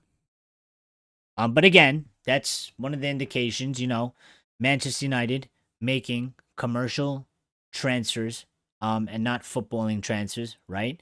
Sancho was talked about a lot, was in social media, this and that, hyped up left and right. Young fans were jumping on it, clipping him up, making fucking TikToks and all this stuff. Um, and United, obviously, the people in charge at the time saw it as a great opportunity to bring in a player with that had a potential for a large brand. Um, and that's pretty much probably why they signed him. And they were like, yeah, he's pretty good, like they didn't really assess the thing 100% on a football basis. Which was basically all of the deals we pretty much did. I mean, they did something similar to Maguire. They were like, oh, Pep and City want Maguire. It's got to be good. Let's just pay 80 million for him. He's English, and no, he's been heating it up in the whatever it was, the Euros or the World Cup. Um, yeah, pay the money. He's got to be great. Like they never did their homework. They just looked for potential, you know, commercialized transfers and tried to capitalize off that, which has led to where we are now. Which is why we can't do that anymore. And we should not be doing that anymore. Um, Everything was saying. I don't know if I should call you everything or Carpy. I'm gonna call you Carpy. Carpy. what makes me laugh is Dorman say Sancho is back home We will look after him. And when he went back out on loan, but refused to buy him after ripping United off. Yeah, they're just a bunch of clowns. PR wise, whoever runs their account, whoever runs their social media accounts, absolute clown. It's probably, no offense to these guys, but it's probably like some young Gen Z type of person. Absolute clowns. Like the PR that they put out for him, um, it's saying like, you owe him an apology. We were always familiar with his game. And now they look absolutely foolish because they don't want to pay 40 million for him. If he's so fucking good, why wouldn't you pay 40 million for him?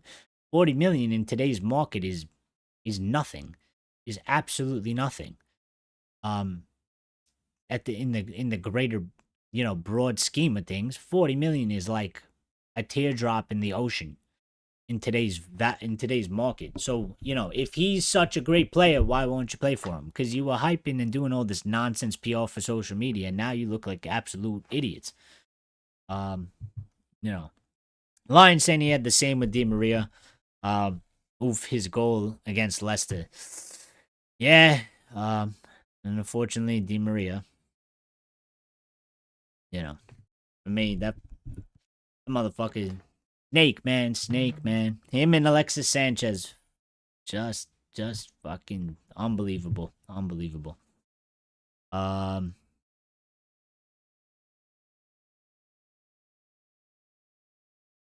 yeah, Sanchez was so bad a shadow of what he was, but he never really wanted to come. That's the problem. Those two guys, they never even wanted to be at United. You know what I mean? Like Sanchez didn't want to. He never wanted to come. He went there for the money, and like he said, like he walked into training and he wanted to leave after the first day. So he never wanted to be there, and Di Maria never wanted to be there. He just didn't have options. So he ended up there. And look what happened to both of them. They were both god awful. And then they both disrespected the club in different ways. Yeah, Kagawa was one I wish he worked out. He did all right for a little bit, but it didn't work out for him, you know what I mean? Ed Woodward was a real banker. Sorry, getting my bullshit and was mixed up. Yeah. I think what you want to do, Richard, is take that B and replace that with a capital W. And that would fix the sentence for Ed Woodward. Uh so exactly. Yeah, that's what you were going for. I knew it. All right. So, something that might excite you guys, but we have to take it with a grain of salt because I'm not familiar with the source. Although these people that do post it, they care so much about credibility that when they do post somebody, apparently these people know people that aren't like, they're not known like Fabrizio, but they seem to be credible. So I take it with a pinch of salt, but we can talk about this, right? And let me just get rid of these so we don't get like confused by anything else. So this was reported by, I have no clue who the hell that is, right? But it's from one of these aggregator United accounts that supposedly cares so much about his sources and everything has to be perfect. So Manchester United will present an offer of around 15 to 20 million for Sevilla striker Youssef and Nesiri. In the coming days, United have the green light for the operation. That is what's being reported. He is a striker. He is a center forward, plays for Sevilla in Spain. I actually have his profile here because I had to look him up. I wasn't 100% familiar. So, La Liga statistics for 23-24 season. He had 33 appearances with 16 goals and 2 assists. He was in the starting 11 74% of the time. He had 75% of his minutes, and he had a 38% goal participation. He is a left-footed player. He generally plays center forward. He can also technically maybe play right wing and left wing as if needed. He is a Moroccan international. He has 20 goals in 72 appearances for the Moroccan national team. He was linked with Tottenham at some point, but that seems to be dying down or has died down. And he might be available. might be available. His current transfer market thing here is it says 20 million. Oh, it says, yeah, it says his current market value is 20. His highest market value was 40, and that was in 2021. And then it kind of fell off. So, um, yeah, altogether in the season, he had 41 games played for Sevilla, and he had 20 goals and 3 assists. So, not really an assistant type of guy, but 20 goals in 41 games for Sevilla. That's a pretty good record, right? He's 24, so he's older than Rasmus. And then also he would be able to stay. You could get probably like a good 6 years out of him. If it works out well. So, what do you guys think? Do you guys know anything? You guys have any opinion on this man right here? Um, it definitely came out of left field. It's definitely not one of the options that we were talking about before, right? So,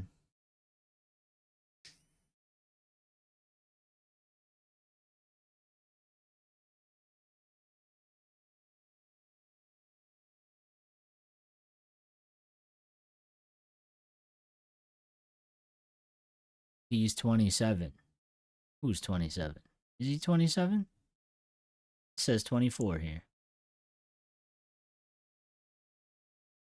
Oh shit, he is 27. My bad. Go catch Grace. I was looking at something else. Holy shit.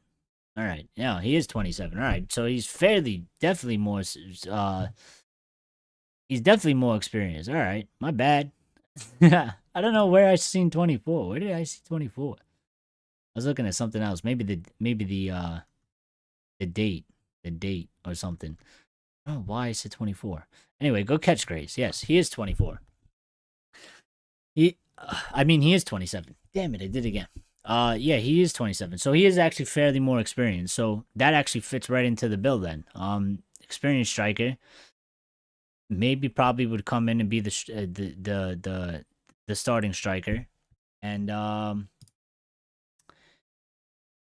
Rasmus can learn off him. Listen, he scored 20 goals in the season, so he's pretty good. Maybe he's not Ivan Tony or Yersay or whatever, or somebody else. But I don't know. I can't say because I haven't really watched him. I don't really watch La Liga, so I can't 100% judge him and say it's going to be a great signing or it's going to be an awful signing. Um, yeah, I get a red card for that. 100%.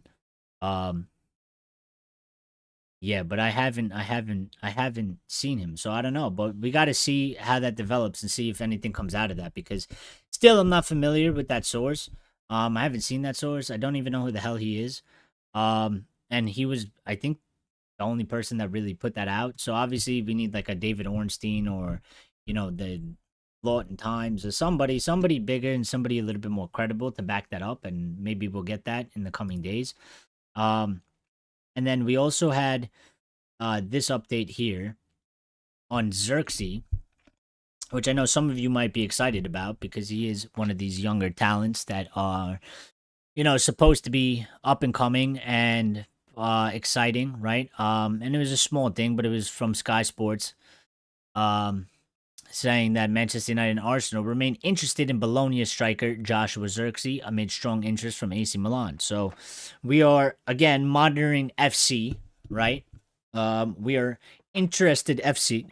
We are interested in everybody, but we are not making concrete moves as of yet. But it is good that we are getting at least a little bit of updates somewhere on the striker position. So it seems all around that we have identified a bunch of targets for a bunch of different positions, which is still a good sign, even though we have not, been fast with it yet in terms of stepping up and making concrete deals or offers.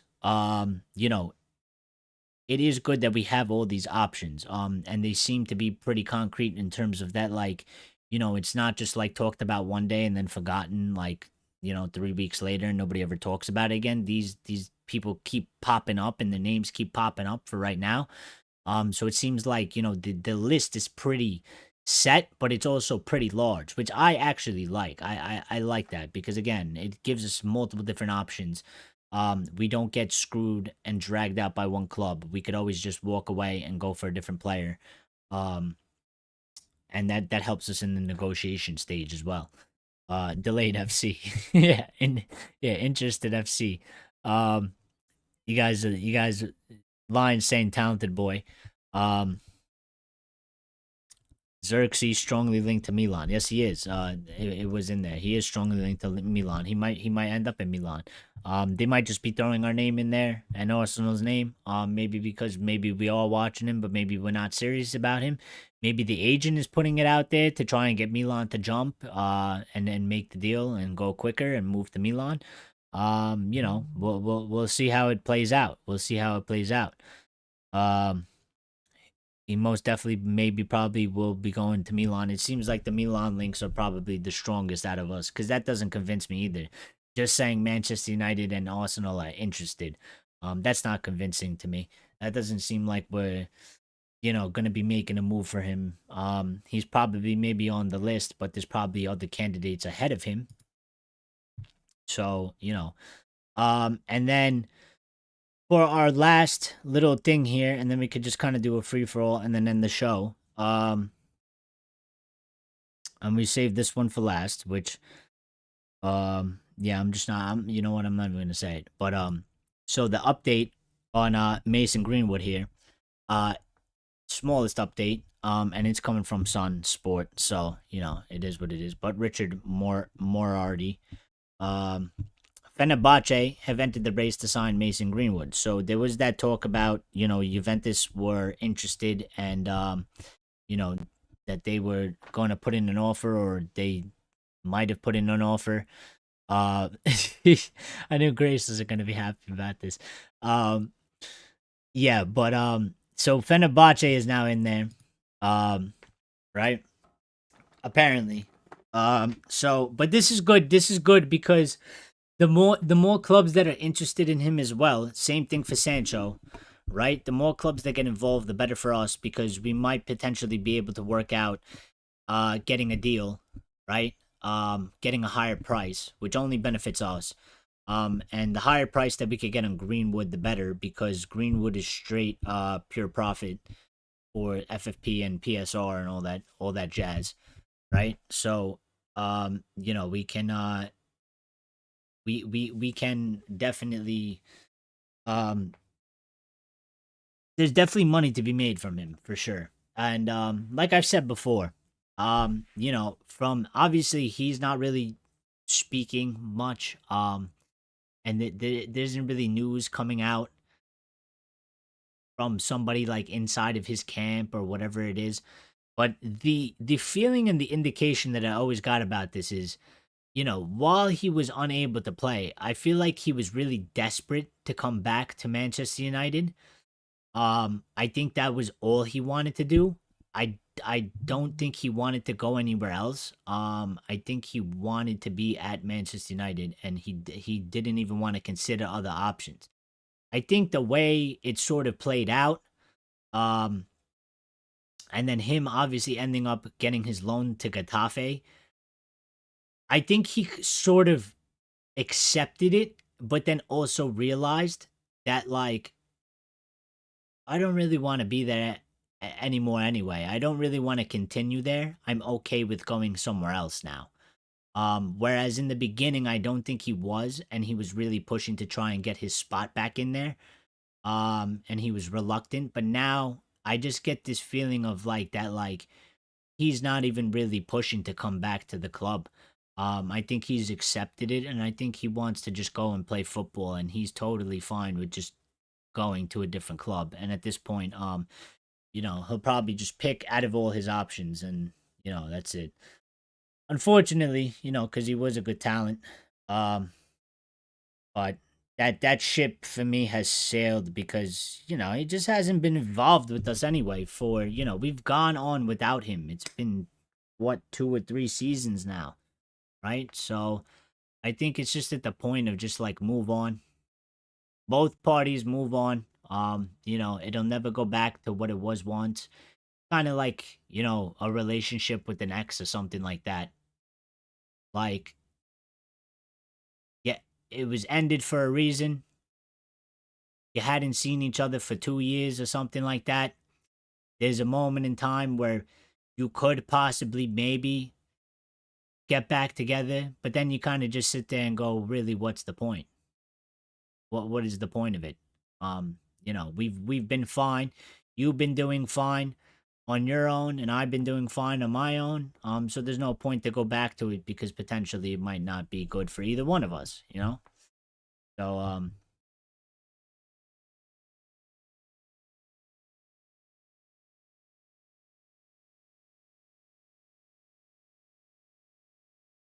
Lion saying, I think United should try and get Conor Gallagher. I can see him sorting the middle out, and I think it would help Mount as well. Thoughts? Um, yeah, you mentioned Conor Gallagher before. I'm not 100%. I'm not 100% sold on Conor Gallagher, but I wouldn't be against it. I guess you know what I mean. Like, um, I would have to see, if he comes in. If he comes in, I would have to see what he does in a United shirt. You know what I mean? And that's really how I usually judge the players anyway. Like, yeah, top talents, good players, this and that, this and that. But as we all know, it's always a different story once you sign for Manchester United, you put on that kit and you go out onto the pitch representing the club. Um, and that's when it really matters. So I wouldn't throw a tantrum about Conor Gallagher. I don't even think that he's like I'm not saying like he's a bad player. Um, I just don't know how good he would be. I just don't know how good he would progress. But he could be really good. He could be excellent. Chris said, "Who said Conor Gallagher? Ban them. No, we can't ban Lion. We can't ban Lion, and we can't ban him for that. No, no, we can't ban him for that, Grace.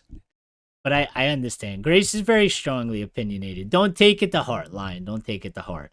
Don't take it to heart. Grace is a savage, but we accept her savagery because she does it in a very respectful way. So Grace is allowed to be savage. I allow this to be part of the community as long as it stays respectful, which she has been very respectful in the way she goes about her things. Very strongly opinionated. And if you guys want an insight into something, funny thing about that word is this channel was originally not a Manchester United channel. It was not a Manchester United fan channel. When it was first inducted or induced or created, whatever word you want to use, I started this with 2 or 3 other people, and we were just going to discuss football in general, mainly the Premier League, um, but other football topics, basically around the world, and just discuss Manchester United in general. I mean, not Manchester United, football in general. The name of this channel was originally called Heavily Opinionated. That was the name of the channel. This channel was not.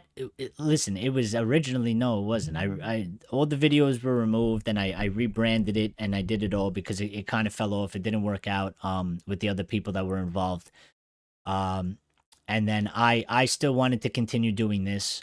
So later on, there was a hiatus in this channel, right? For like a year or two, and then I wanted to continue going forward doing this, and I said, screw it, I will do it myself, and I will do it on Manchester United because that's the club I love, and that's the club that I know the most about, and the passion that I have about the team. I want to talk about the team. So I ended up rebranding it, and I came up with the Red Devils Experience, and I did the logo, and I did all this, and it turned into this. But it's always funny because I've always kept that word, opinionated, because that was the name of the channel originally. It was called Heavily Opinionated. And yeah. No, I'm not. Listen, I'm happy where we are now. I'm so happy that I decided to continue going with this, cuz I mean, look at the community we're building. we have 20 people watching us, and yesterday was literally a record-breaking show for the channel in terms of live views. We had the most views after ending a live. We had the most likes, and we had the most people watching us while we were live. So it was absolutely fantastic, and I wasn't expecting that at all. I was gonna go do a live for 45 minutes and get off yesterday, but I didn't want to do that to you guys, and everybody just kept coming in, and it was great, and we grew in subscribers significantly yesterday as well, and members of the community. So it was just absolutely fantastic. Yeah, and it was just you couldn't even ask for that. But yeah, I just thought that was a funny thing to just let you guys know that this channel was originally called Heavily Opinionated. Um, and it was a general football podcast show, whatever you want to call it. And I ended up changing it to the Red Devil Experience. Uh, but yeah, let me just check to make sure that we didn't get any um news while we were live, because sometimes that happens and sometimes we miss things. Um, let me see. Let me see.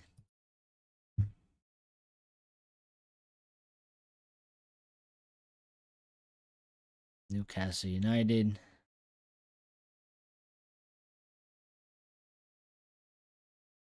So so if anybody is familiar with, there's a guy named Phil Brown.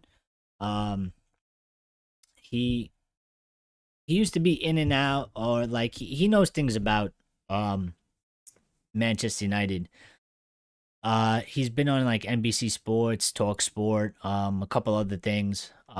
So Phil Brown literally just tweeted about an hour ago saying, "I wish I was joking, but I've asked a number of people I trust, and they're all telling me INEOS wants Southgate." Jesus, like why? For I don't get it. I don't get it. No, I will literally lose my shit. You will see me lose my shit on this show if we sign Gareth Southgate. I will cry, and I will scream, and I will yell, and I will potentially break things. Um um there's absolutely no way. No, not the ex-Hull manager, even though he does have the same name. Yeah, I'll pull him up. I'll give him the ex Hull manager. Here, I'll just screenshot this so you can see his profile, right? He actually he actually lives in Los Angeles. Yeah, how do we pull this up? Ignore this. That was from yesterday. I mean, you could look at it if you want, but this man right here, Phil Phil DeBron, Phil Brown, Phil Brown. This is his profile on Twitter. Um, I remember at some point early on in Mark Goldbridge's United stand career, he had this guy on. That's why I actually know about him. Um, he used to be on there. He was on there like once or twice on the early days. Um, and yeah, I don't know, but he seems to have some contacts within that are close to Manchester United. So again, take it with a grain of salt. But yeah, that man that's what he's tweeted in the last hour or so, and people seem to be taking that with some seriousness, because there are some big accounts like even the United Faithfuls who also tweeted shortly out after he tweeted that, saying that, "I know I said to trust Ineos's decision on the managerial situation and give them a chance, but that does not include hiring Southgate. Unlikely to happen, but sacking Ten Hag for Southgate would be the worst decision. I don't even want to think about it." And I agree with him there. It's literally the worst possible decision that you could possibly make out of all the decisions you can make. It would literally be the worst one that you could possibly do. Um,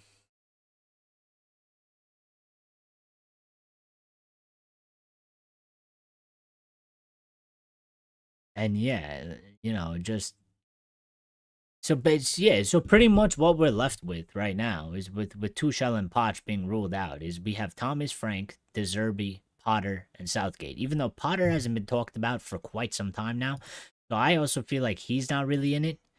Um, but there's no way you're telling me that any of those managers you're gonna sack Ten Hag for them. It doesn't make sense, dude. I don't care like what they like about the other managers. It literally doesn't make sense. It doesn't make sense at all. Um, they have to keep Ten Hag. They have to keep Ten Hag. We've hit 20 likes on here, by the way, which is absolutely fantastic because we're just growing.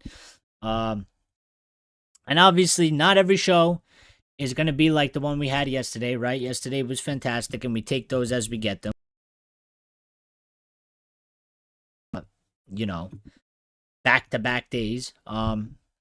We are still building the community, right? And it's gonna take a while, but days like yesterday were good days. And that's all we need. And we take them and we keep moving. And now, as we keep growing, right? We're getting more likes, we're getting more concurrent viewers, we're getting more people involved in the chat. So little by little, we are going to build this thing into something absolutely huge and magnificent together.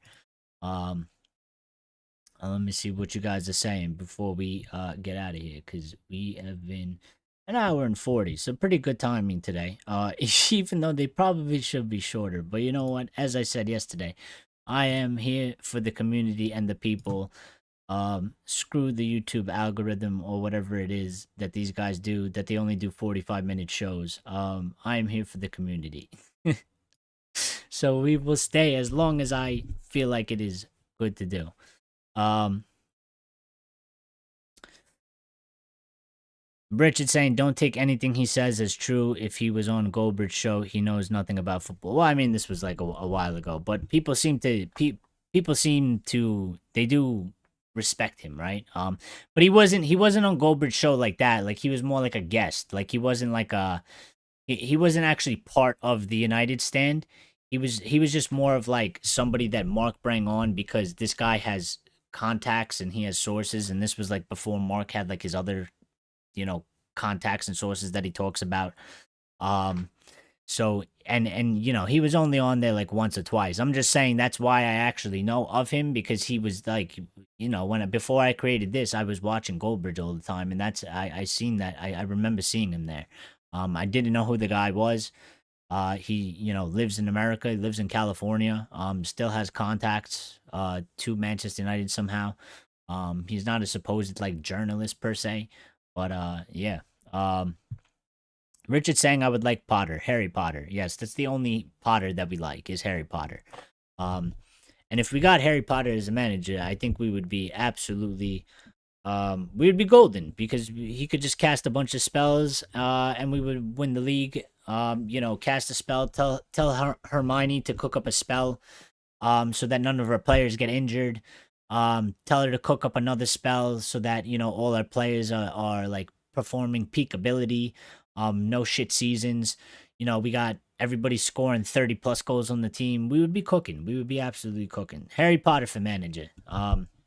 Harry Potter for manager. Not Grand Potter, but Harry Potter. Absolutely. Uh, YouTube is listening. Yeah, YouTube's always listening. Always listening. Um, Melt Axlord saying melt the bridge of gold. He is toxic. Listen, you guys are allowed to have, obviously, whatever opinion you want of him. Um I will not say a bad thing about him, because another little short story into this as to why. It's not that big of a deal. People are allowed to think what they want. If you think he's toxic, then he's toxic to you. I've never necessarily had a problem. Um and it's probably because of the way I view things, but listen, this show, right? And this whole thing only really exists because of the United Stand and Mark Goldbridge. Um, I wouldn't be here doing this if it wasn't necessarily for them, because before I found that show, um, and I found it totally by accident, and I found it literally 2 weeks before Mourinho got sacked. Um, I didn't know that this was a thing. I didn't know that people did this. I didn't know that people actually were interested in this stuff. I didn't know that people sit on YouTube and like have conversations like how we do and interact with each other and like do all these things. I wasn't aware of that. I always had this view of a YouTuber as like these weirdos, these sort of nerdy, like strange, weird people doing like vlogs of like going to the supermarket or buying things or whatever. Um, I never really paid attention to that stuff. I never really watched any live YouTube content or content like that. And then I found his show, and I watched it, and I thoroughly enjoyed it because I was astounded that there was just a community of United fans just out there, and they would log on every day, and they would go and they would talk to each other, um, and that kind of opened the door for me to do this because I realized that this is something that you can connect with a lot of other people from all over the world. Um, and by the way, get in the chat, drop where you're from, so we could shout all the places you're from out. But yeah, you know, I never knew that that was a thing. I never knew it was a thing. You know what I mean? So because of his channel, and after a while I was like, you know what, I could probably do that too. Maybe I don't know if it'll ever be as big as his because his is literally the biggest, and he built it. But if it wasn't for that, I wouldn't have found it. I wouldn't have been interested in doing something like that, and just watching the show and seeing how it was, and seeing how cool it was to have a community of people that you could have a discussion with. Because over here where I live, and I live in New York, football, like I like to call it, football, soccer, right? It's not the main sport of the country. Um, it's hard to find other people that like the sport. And then if you do find other people that like the sport, it's hard to find other Manchester United fans. Where I live. Um, and then on top of that, it's hard to find people that, even if they are Manchester United fans, it's hard to find people that are as passionate about it as you are. Um, so this has allowed me. Well, I'm saying, like, they call it soccer here. I call it football, right? I call it football. Um, but yes, that's pretty much, he is part of the reason why I do this. So now I don't agree with everything he says, and sometimes I think he says some stupid stuff, and sometimes I think he says things to be a certain way, right? But I have no problem with that. To each their own. I try not to judge people too harshly.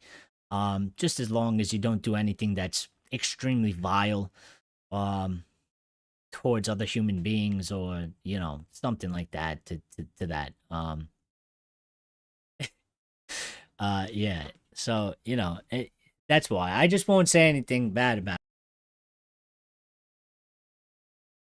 I just figured I'd share that with you guys so I could be open and honest, because um you would probably catch on to that at some point. And again, you guys can say whatever you want, and think whatever you want. You don't have to like them. You don't have to pretend to like them for me. Don't do that. If you don't like them, you don't like them. That's to each their own. But I just wanted to say that because I figured at some point, if you guys kept saying stuff and I just never said anything about it, you'd probably be like, oh well, he's trying to protect them or something. And I'm just like, no, it's just what it is. I try to show respect for people. So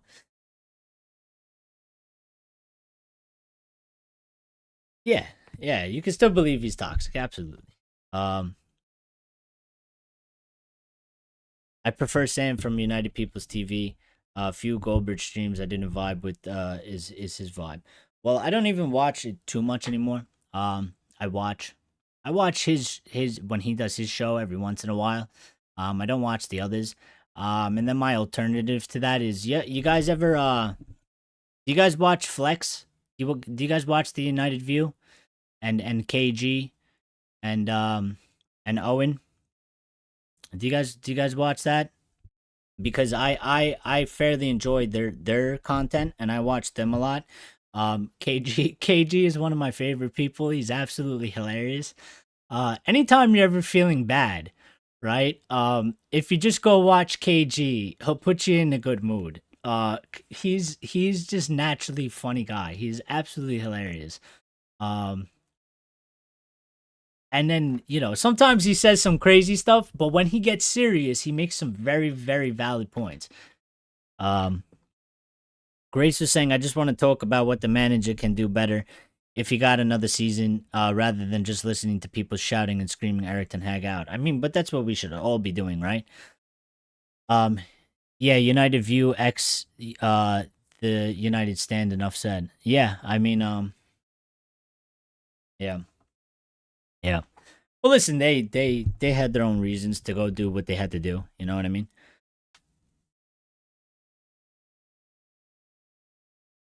You met him once in a pub. Uh, Carpy in Manchester didn't stop laughing. The bloke is awesome. Yeah, it's all perception, man. It's all perception. And that's why. But that's what I'm just saying. Like I'm gonna turn around and say, like, screw that guy or f that guy. I have my own reasons for it. I don't know him personally. I never met him. I don't know what he's like off camera. But it is what it is. Um, and he does make some good points. But I do understand where people come from the opposing view. But I don't think there's anything else to really talk about. There's no other news. You know what keeps happening every time we end a live show? Like 10 minutes later, there's like some slight minor news comes out, and I keep getting annoyed by that because I'm just like, dude, I'm like, you couldn't have just put that out 10 minutes earlier before I ended the show, so we could at least just like talk about it um before we logged off and stuff. Um, but yeah, yeah, I enjoy United View. I watch them every so often. When I can. I've been watching these things a lot less because I've been doing this myself, and I got a lot of stuff, crazy stuff going on. So, um, but listen to what Grace was saying.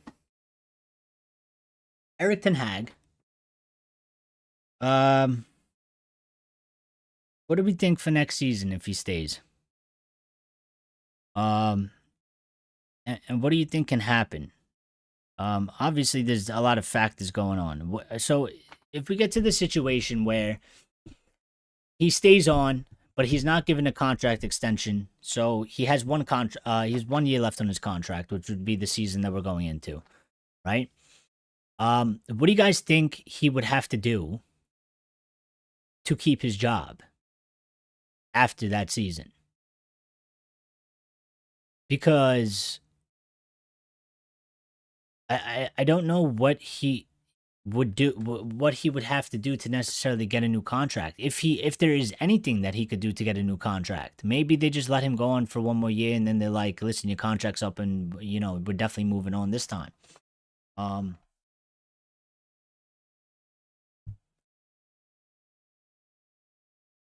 win the first 6 matches, Lion says. Yeah, I think he needs to be. He has to go to a double pivot. I don't want to see the 6 on their own again. Yeah, yeah, or it has to be more balanced at least if he doesn't do the double pivot. The player in the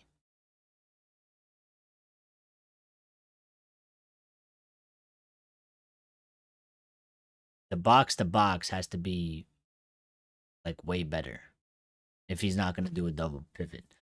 Richard is saying top 4 in the Europa League. Axe Lord saying he will have to compete for the Premier League and reach one final out of the 3 possible. See, that's what I'm thinking. And that's a big ask. Like, I feel like if he's under this type of review, under this type of scrutiny already, number one, I think good points. I think what Lyon's saying, I think he has to get off to a good start in the beginning of the season. Definitely has to avoid losing like the first 2 matches, or at least go on a good run. Um, Also, I think come like middle of the season, like January, we had like I think for it to be increasing like in his favor, I think he might actually have to be somewhere in like a title race, which I don't know how he he's going to be able to do that, but if he can, yeah, it would have to be there. And then in the cup competitions as well. Um but that's going to be a tough ask. Because I think the way INEOS are looking at it, like for him to just finish top four, um, I don't think will be good enough in their eyes. I think they will just let him go after that. So I don't know.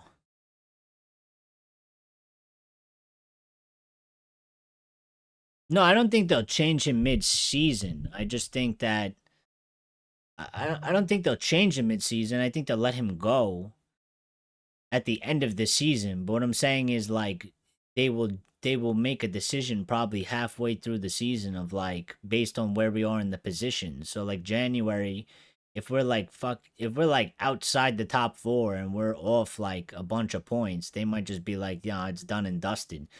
But if we're in a very good position in the league table, and we are potentially in a title race, even though, it would be like almost craziness to say, that we're gonna go from what we just did to potentially winning the league. Um, if he's at least there, that might be in his benefit. But Lyle said, my thing is focus on Europe a lot more. Good trophy to win the automatic UCL qualifications. Also, if the league does well, in Europe, we just need to be in the top five if we don't win Europa. I've got a good feeling about next year. Remember what I said about Fernandez. MUFC Realist TV is good. Yeah. Ten Hag will need to get Champions League. Never compete for the league yet with these players need the shit gone and more quick center backs to play highline. Trophies only currency that matters. Remember, he stopped 6-year trophy down. I think you guys are making very valid and good points. The way I was speaking about it was I was trying to think of it from like an INEOS standpoint, based off of what they're currently doing. Because at the end of the day, we can say the things that we're saying, right? Like trophies and get qualification for Champions League and all that stuff, and we would be okay with that, and we would be able to continue and move on. But from the things that I've heard from INEOS talking about that they believe that they can really push high and they want to go and push high for starting next season. And I'm just sitting here thinking like I just feel like if he gets top 4,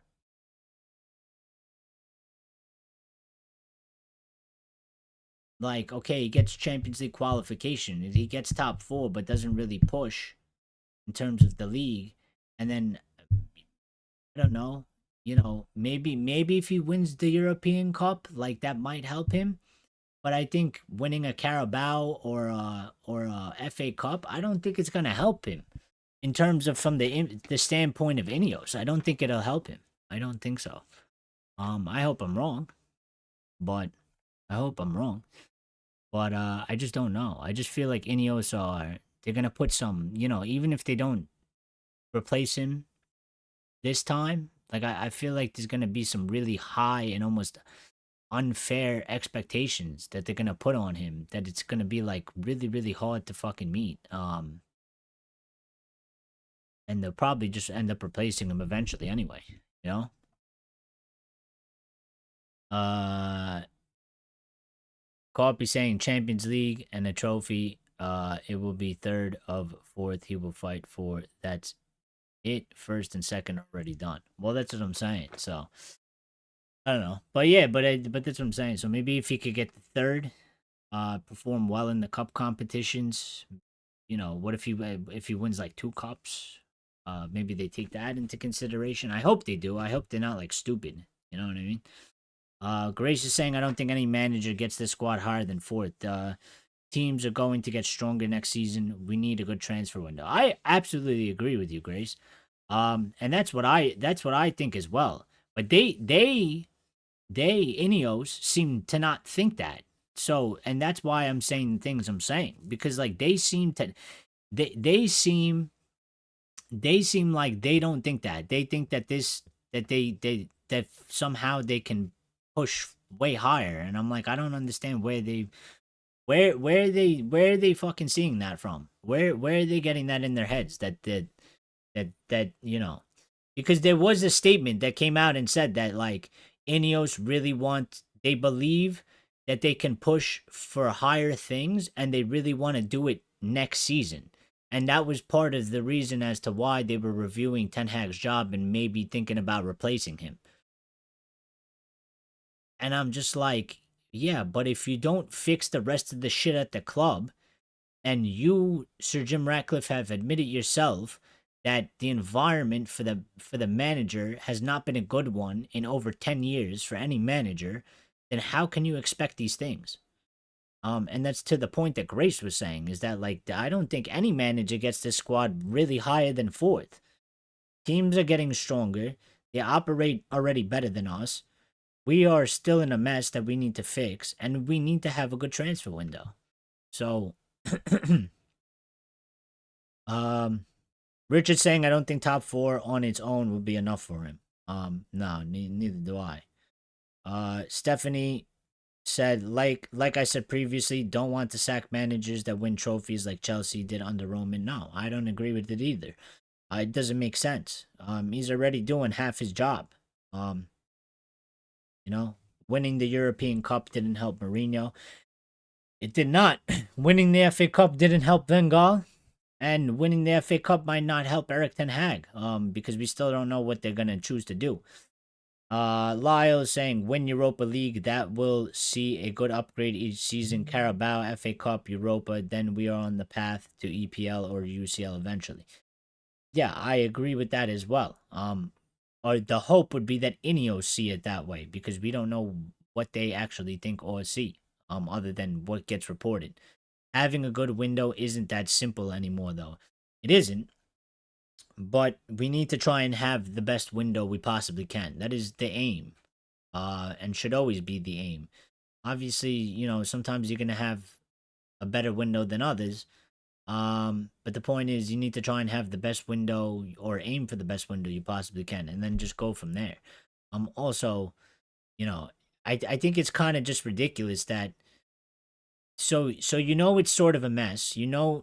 That they said that they need patience, they need a 3-year project, right? But then it's Eric Ten Hag is so his job is on the line, even though it's going to take 3 years. It's a process. So why is his job going on the line? Why don't you sort out the rest of the club first?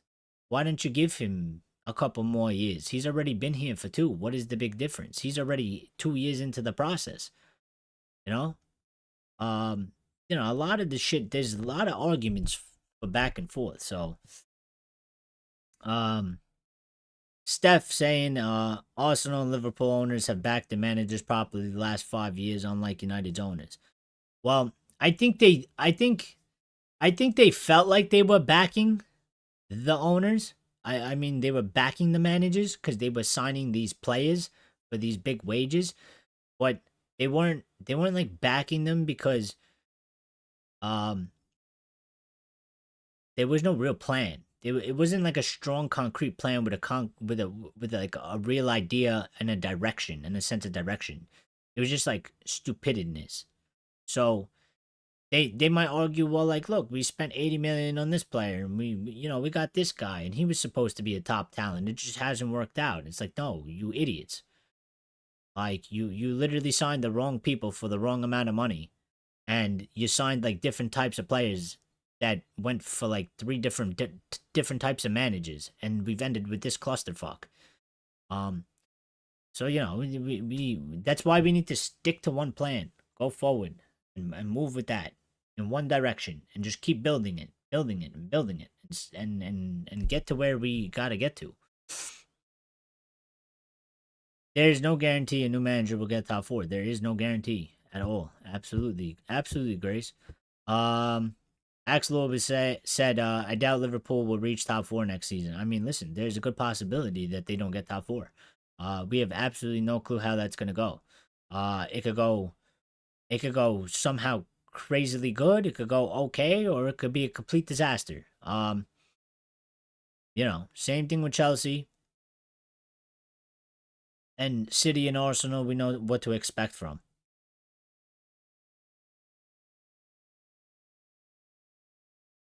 Corpy saying United haven't gotten the players yet to compete. They need quick center backs. That's vital to play the high line. Yes.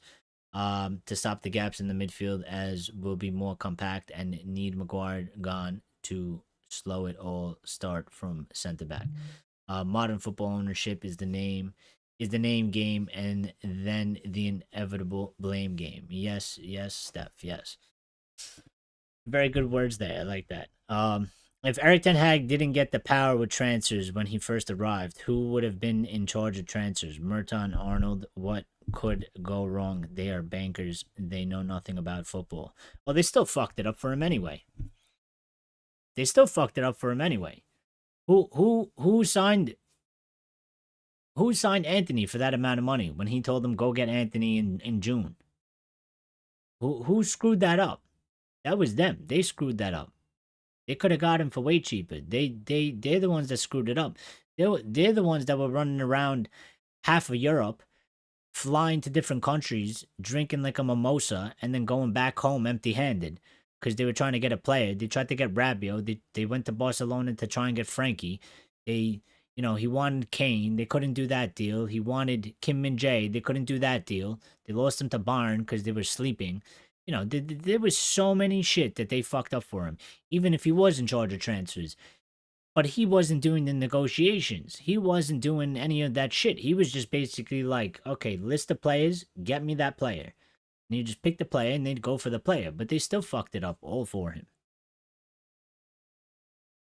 Arsenal could also see a dip. Missing out on the title 2 years in a row is tough. Maybe third time is the charm. We shall see. I mean, maybe they listen. We never know. Anything can happen. Arsenal could fall off a cliff. A team could suffer crazy amount of injuries. Probably not as much as we did, but still crazy amount of injuries. They could fall off the map very, very quickly. It's you never know. You never know. But we're gonna be keeping out an eye on the transfers, and obviously as we get deeper into this, we'll be able to make better assessments. And then obviously once the window's pretty much almost come to a close and the season starts, we'll get a better indication. Yeah. All right, though. Listen, we're gonna end it there because I am hungry and I need to eat, and I haven't eaten yet. And we've been we've been live long enough.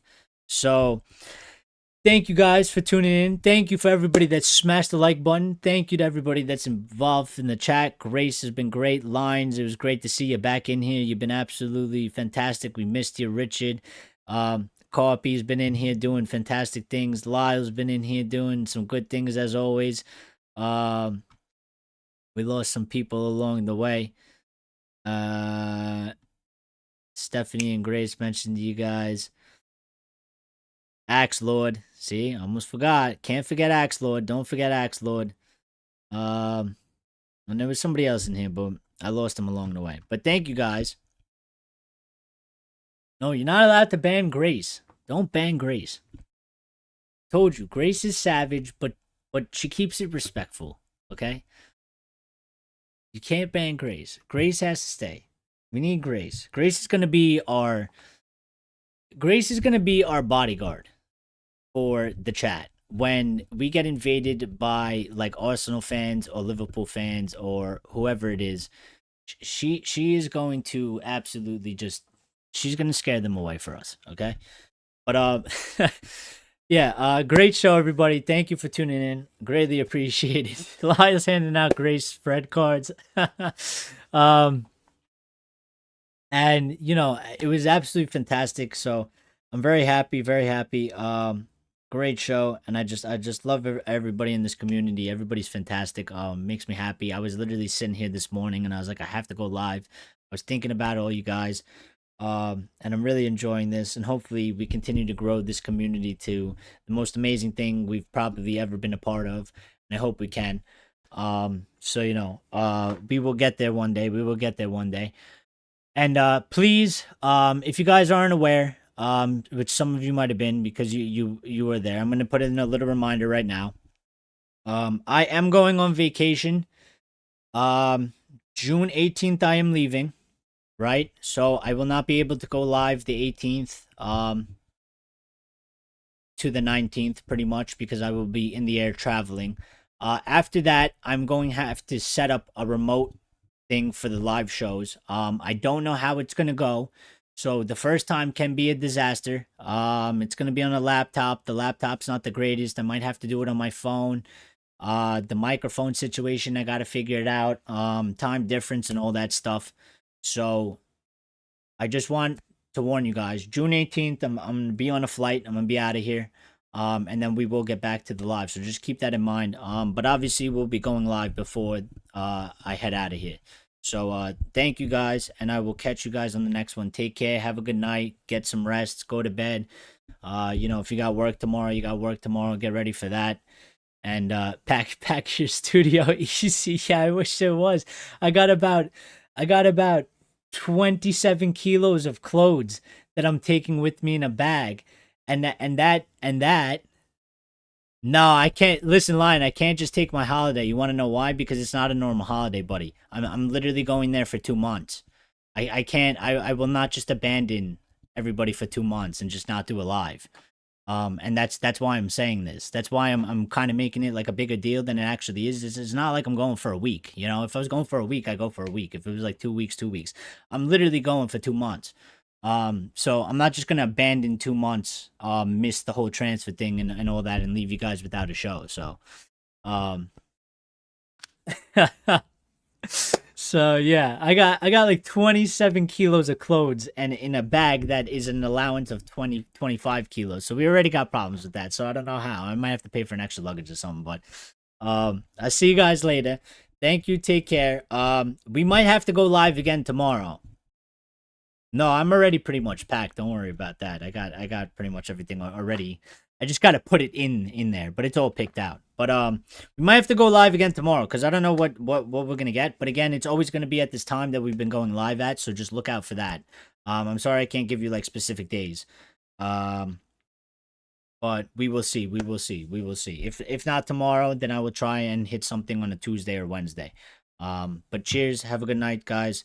Take care of yourselves. Be good. Stay safe, and we will see you guys on the next one. Thank you everybody that smashed the like button, subscribed, and have the notifications on. You guys are fantastic. We will see you later.